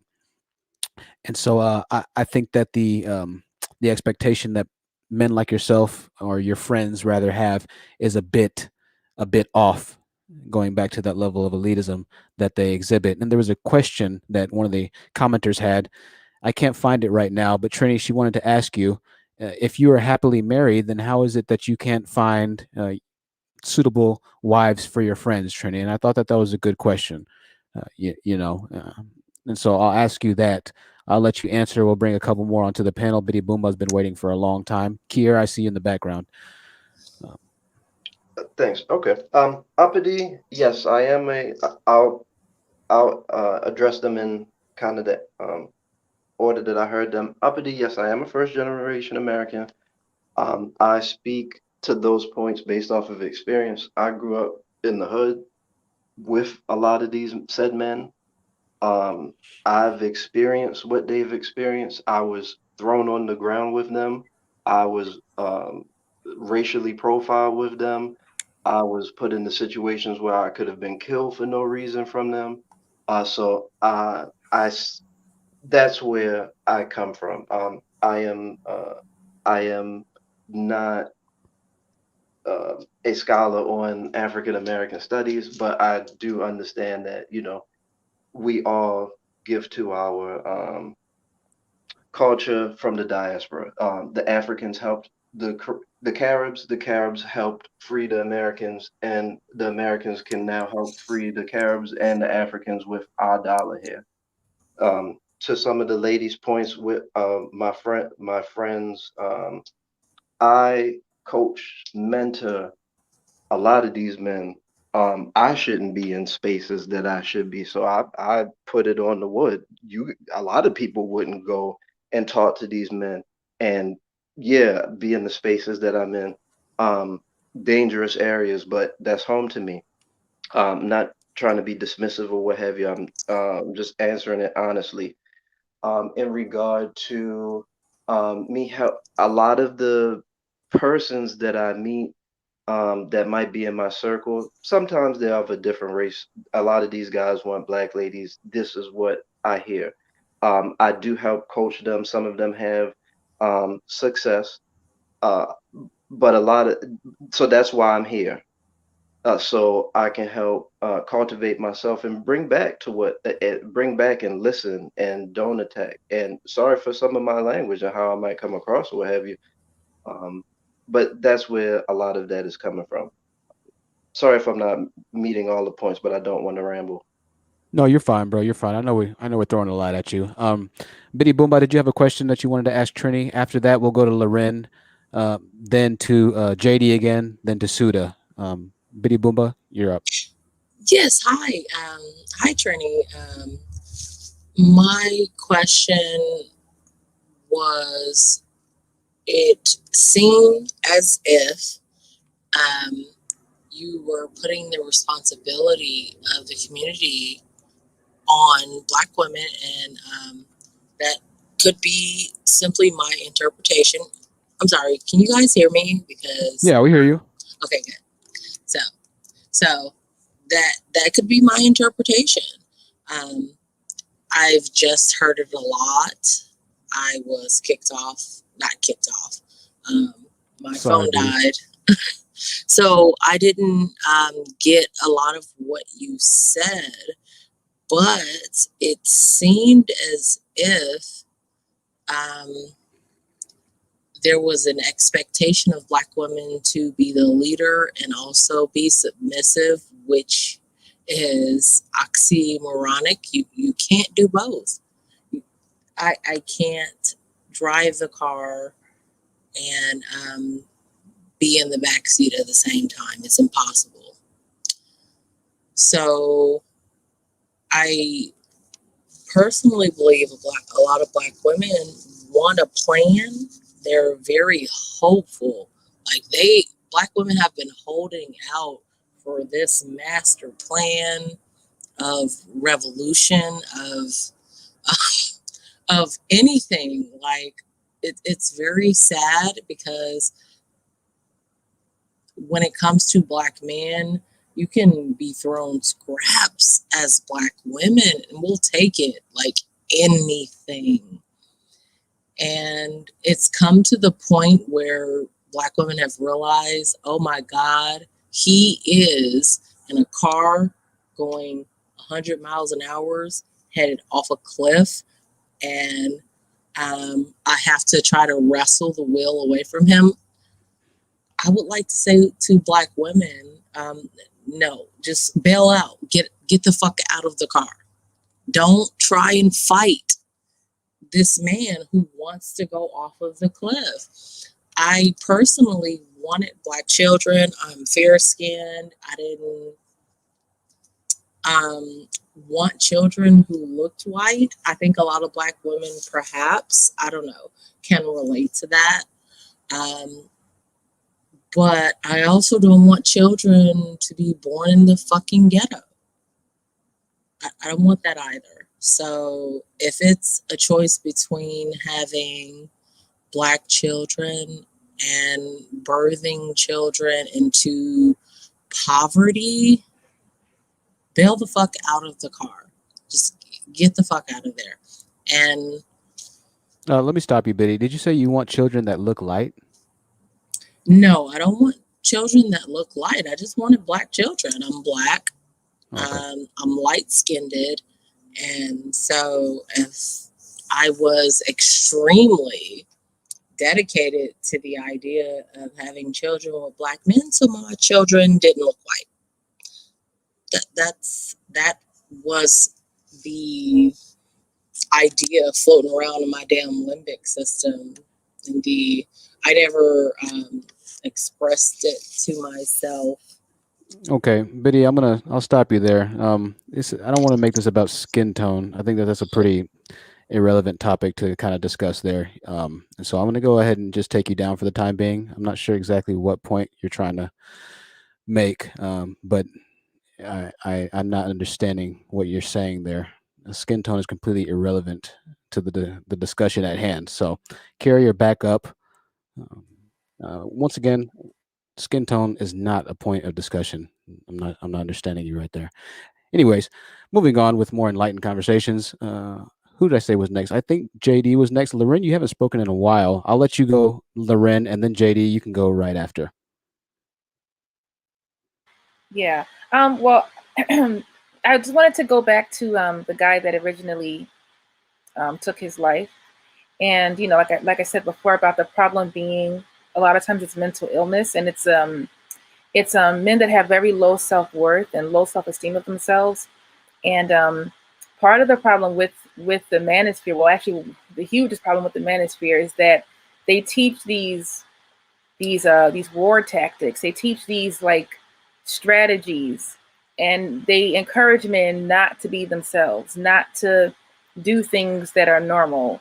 And you don't need anybody. You can be by yourself. You don't need a woman. You don't need this. You don't need that. And that's not human nature. And I don't think most men are built to be that way. I don't think most men want to go to bed alone every night and be happy about that. So the guy Steph is Cole, who is everyone. Lord have mercy. Yeah, he's getting destroyed now. He's getting destroyed now. Yeah. It's just a matter of time, before people see the truth, and it's just like, wait, this isn't doing anything. I'm still upset. I'm still frustrated with myself, and I'm still nowhere in life that I want to be. Because he's a really young guy, and the truth of the matter is that you're not a cold-blooded lizard. You're a hot-blooded person. You're not cold, you're hot. So for everyone to all his followers to act like he did something weird or abnormal by taking and showing interest in a woman, like that's some weird far out thing, when that's what men are supposed to be doing. So actually I had a question for Trinigan, because you said that you coach and you mentor men. And so I wanted to know what exactly coaching, because I feel like a lot of men are looking for something. A lot of men are out here looking for father figures. If you ever went into AMS's comment section, I swear to God, these men are looking for daddies so bad. They Facts. sound like AMS is like, oh, and they're just like they go crazy over that man. Like the daddy, he's my daddy, he's my big bro, he's my big bro. Like these men are looking for a father figure. And there is this. I saw this other guy who's like has this serious like he has a disease called muscular dystrophy, and he's basically confined to a wheelchair. And he found the manosphere, and he's talking about how he has hot chicks in his rotation, and he can't even move. He can't even. He has to have someone take care of him. For everything that he does. Who do you have in your rotation? Like, but he's looking for something, and he found the manosphere. So if you're mentoring, and you said that you coach, what exactly do you coach? Do you coach young men?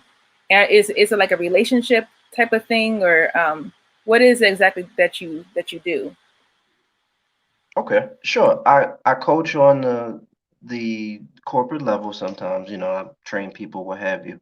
What I do specifically with men, I go to the hood.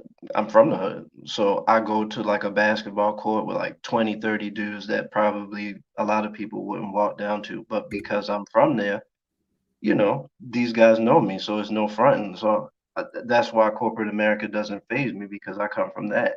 So I speak to them. Like it was times where a guy girlfriend left him and he was super incensed, and it could have went the wrong way, and this guy was a college graduate. I'm like, look, bro, that's just a part of the game. Um Outside of that, that's like lower behavior, but I talk to 7, 10 year olds. I give them books. I lived in front of a school. Um, I would help I was friends with the crosswalk guard. I would make sure I could give them books or what have you. Other real men that I talk to, 18 above, in coaching situations. These are men that I meet in the street that I've known for a long time. At risk men, at risk youth that grew up into at risk men. My friends that went to college, um, those are kind of the people who I talk to and support. Because yeah, in the men, a lot of the times there's a big hole for dad in our community. Unfortunately, we don't have a lot of dads there, and yes, that's our fault. I'll take responsibility, but there's it's a two-way street too. And a lot of these guys' frustration with ladies is that, yes, they have to work on their communication skills, but they don't understand you guys. So they don't understand how to connect with you after seeing dad. And, that's where that to Uppity point, how we get to the guy not, you know, not being here anymore is, there's a lot of, I seen dad and grandpa and uncle go to jail over child support. Yes, it was his children and stuff like that, but okay, yes, he has to take responsibility for the children he came in, but we as black men too, and our sisters in the legal profession, we need to have a healthy conversation about that because all of us aren't deadbeats, and that deadbeat conversation travels with us into STEM, where we're point 0.3 in the world, and that's a problem. We're less than a percentage point there. So if we're talking about higher incomes, when they talk about 2030 and there's no black, or 2050 and there's zero black employment, we could start there. I'm not going to ramble, but those are some of the things. They don't know how to talk to you.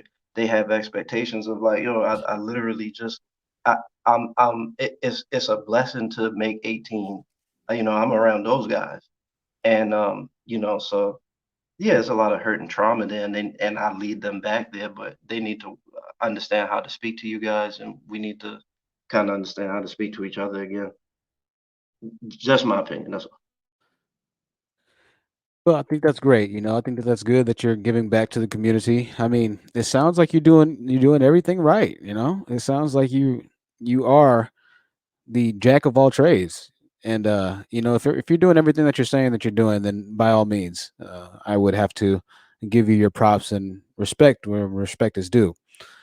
But like you just said, as far as the statistic you gave, I'm not sure if you said 0.3% of STEM people are black males or black people or whatever it might be. You have to recognize that you are part of the extreme minority, and so the frustrations that you're hearing right now, Trini, there's a reason for those frustrations. Once again, kind of going back to uh, the uh, the root cause of the action, right? The root cause of the issue.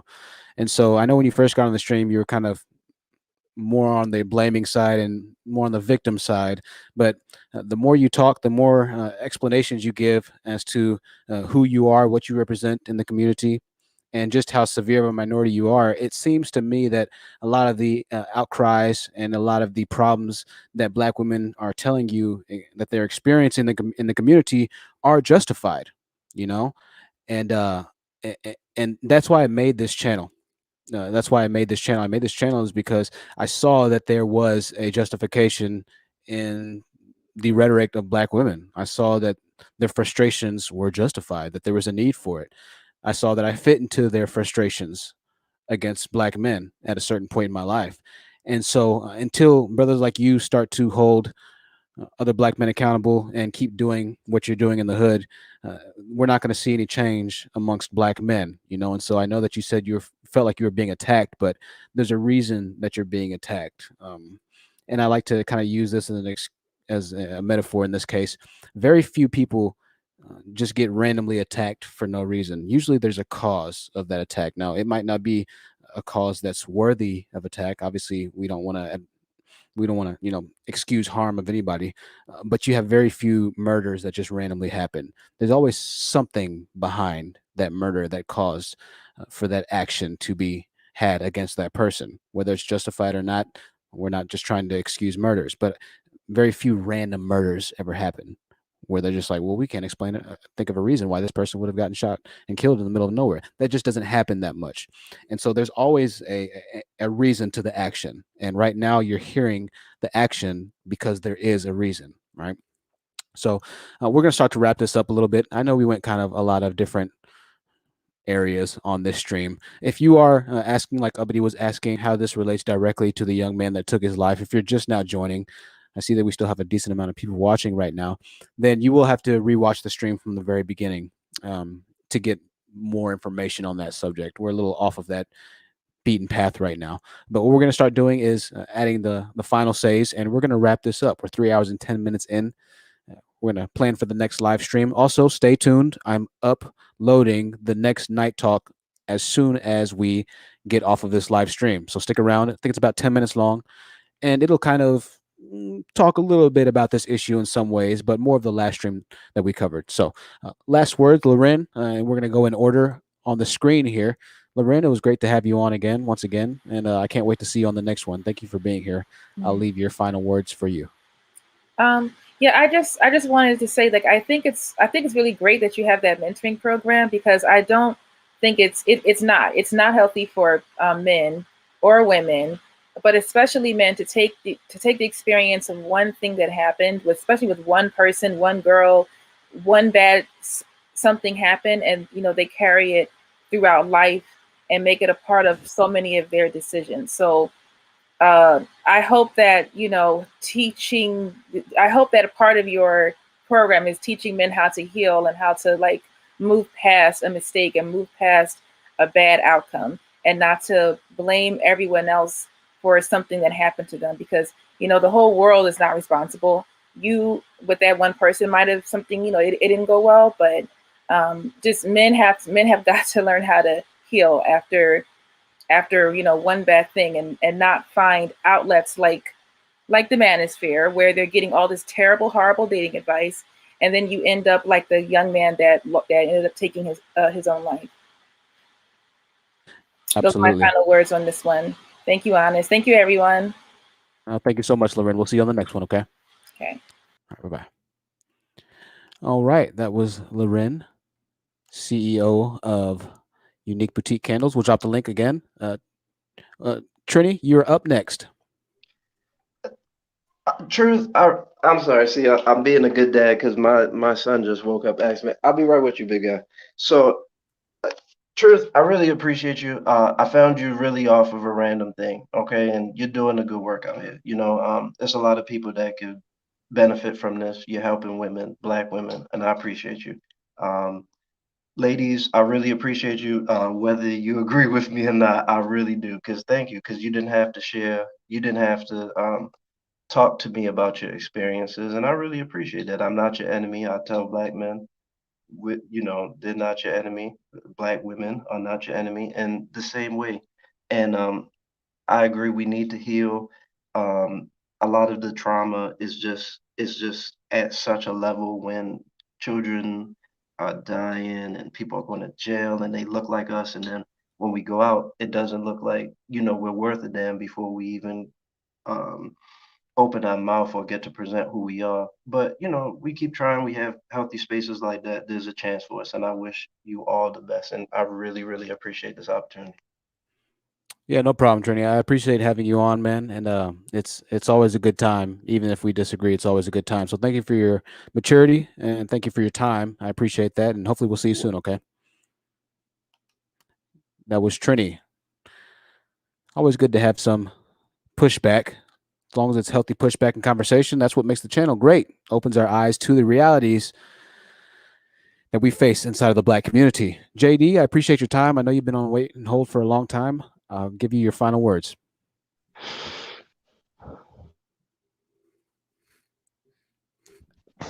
Go ahead. Uh-oh. We hear you. I hear you, JD. Oh, you hear me? Yeah, I hear you.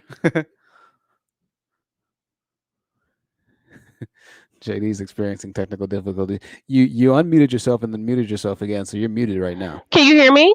Yeah, I hear you. Go ahead, JD. Oh, okay. That's so strange. My screen is frozen. I'm glad we had this conversation tonight. I think it's really, really needed. I just am genuinely concerned about, a lot more of this coming up and ways that men can possibly stop it.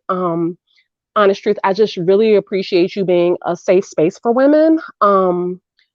I'm tired of men coming into these spaces in roundabout ways, kind of just blaming us for everything. I don't think Black women are perfect, but this is not the space to have that conversation. And I just wanted to say to women, like as a collective, like we have to be like very careful how we maneuver. Like I think you should expand your dating options. But before there was religion, there were natural and there were universal laws. And one of the first ones is self-preservation. We need to take care of ourselves before we can like pour into others.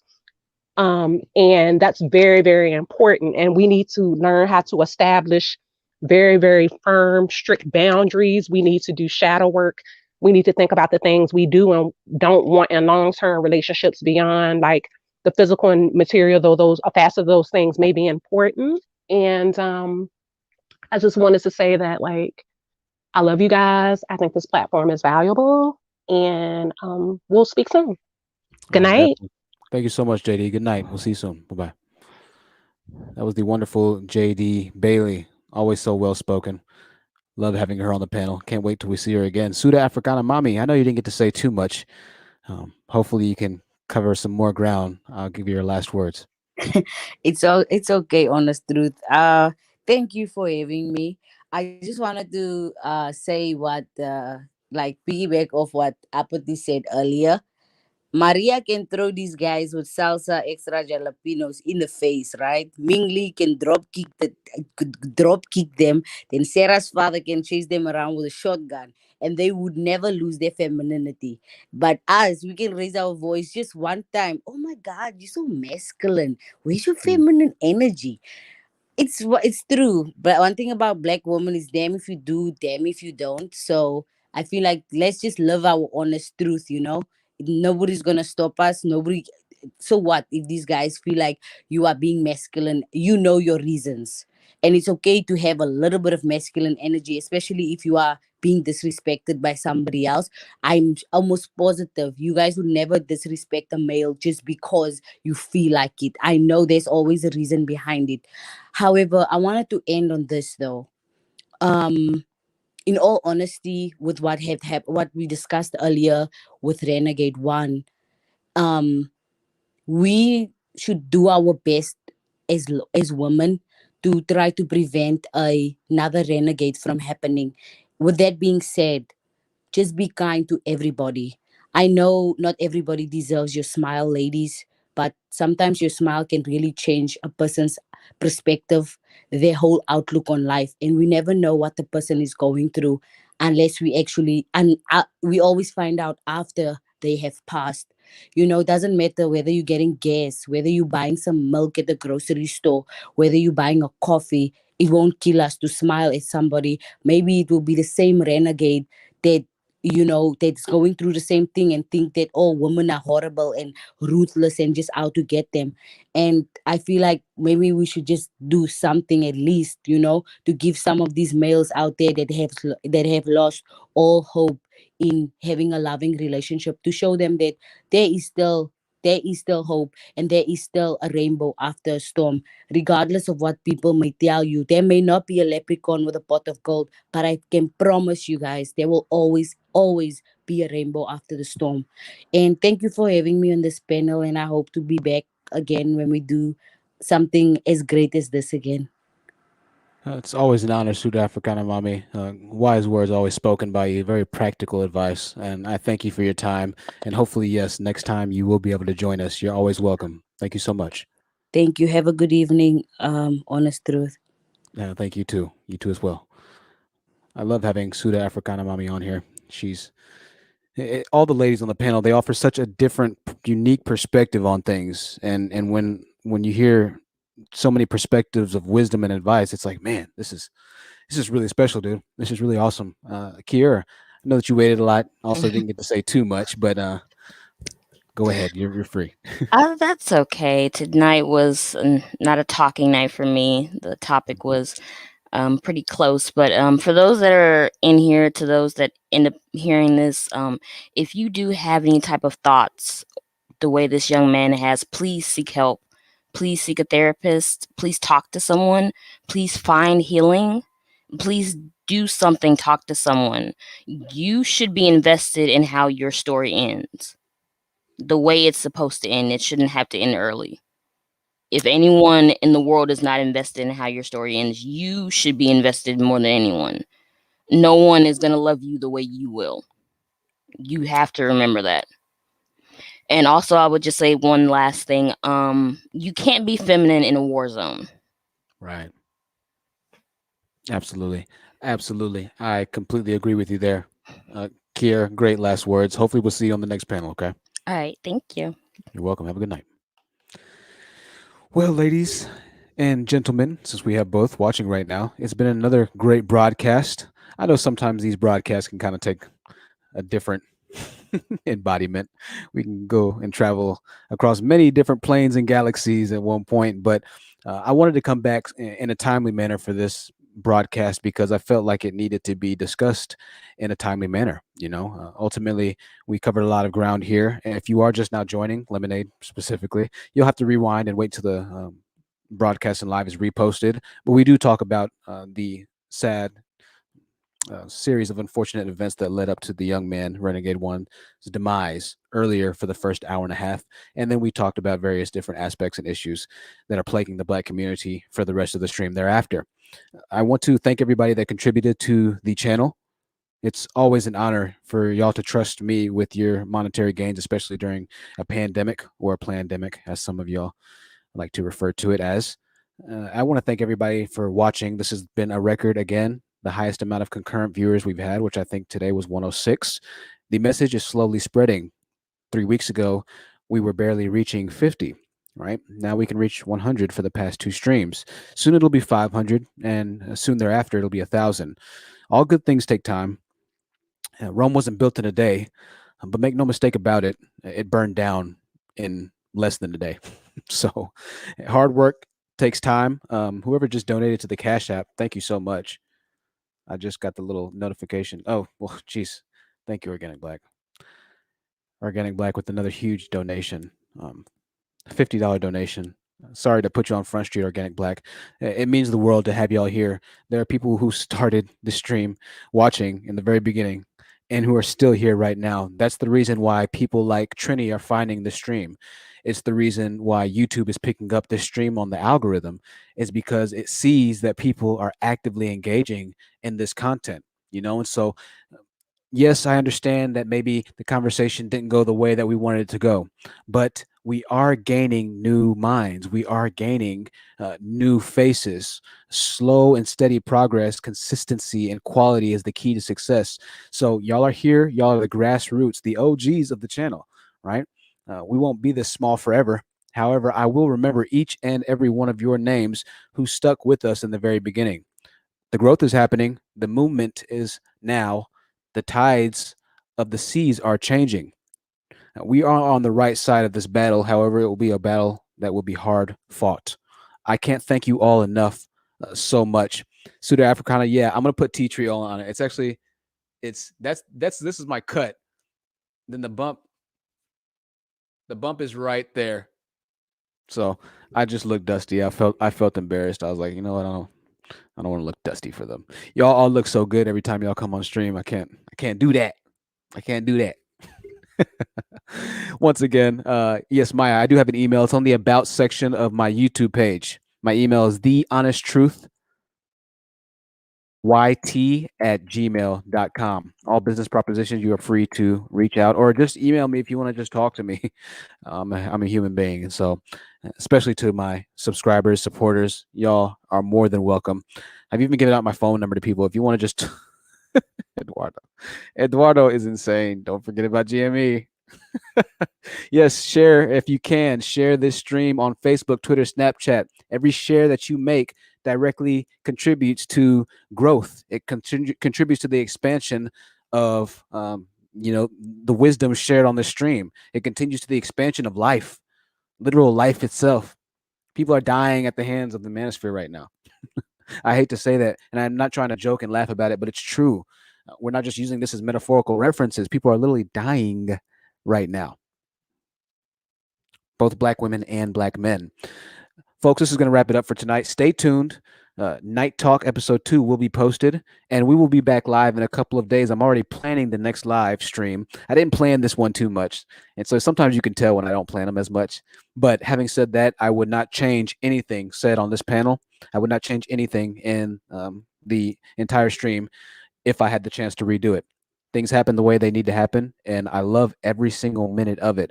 Stay safe, keep your head on a swivel, protect yourself at all times. You live one life, ladies and gentlemen. Do not take it for granted. Live life to the fullest, continue to make yourself better, surround yourself with people that truly love you, whether that mean for you to divest, whether that mean for you to be alone at certain periods of time. Keep your own mental health and wit in the forefront of your mind, in the forefront of your cerebral cortex. Take care of yourself. Once again, if you need to reach out to me, I'm more than able to talk with you. I'm your friend, just as y'all are mine. Y'all mean the world to me. I don't just say that lightly. I love to have y'all here. You've given so much to me. We will see you on the next broadcast. Enjoy Night Talk episode 2. I will be back soon. This has been a Truth Seeker Live production, Truth Seekers Podcast.